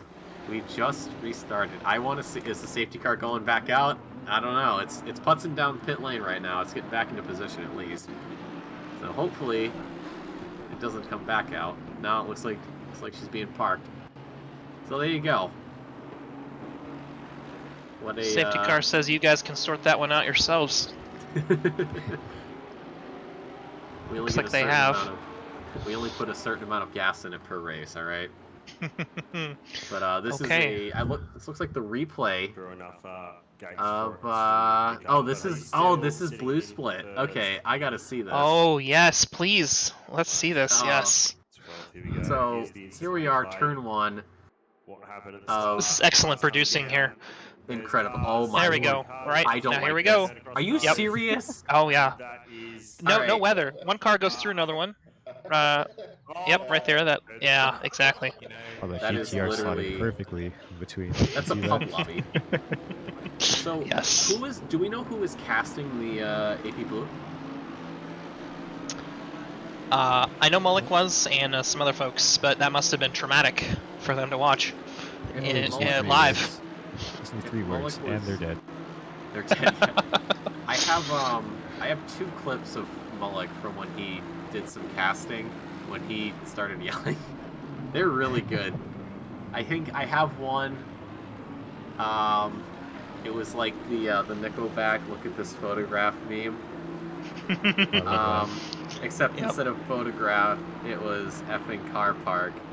And then the other one was Imola from last season, AP Green. And they went, I think, 3 or 4 wide at the start, or it might have been the restart. No, I think it was the start. And apparently, according to Mullick, they made it 12 effing meters. Mm-hmm. Yep. So yeah, it's good. So I don't know. I've casted There's that every in race the this great round. the great Bender rejoin. That's my other favorite one.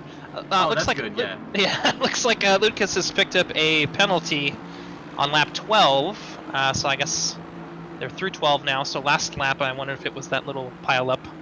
Looks like Cone and Stevens are off. Ooh. Okay. Jeff Cohn not pitching a perfect game.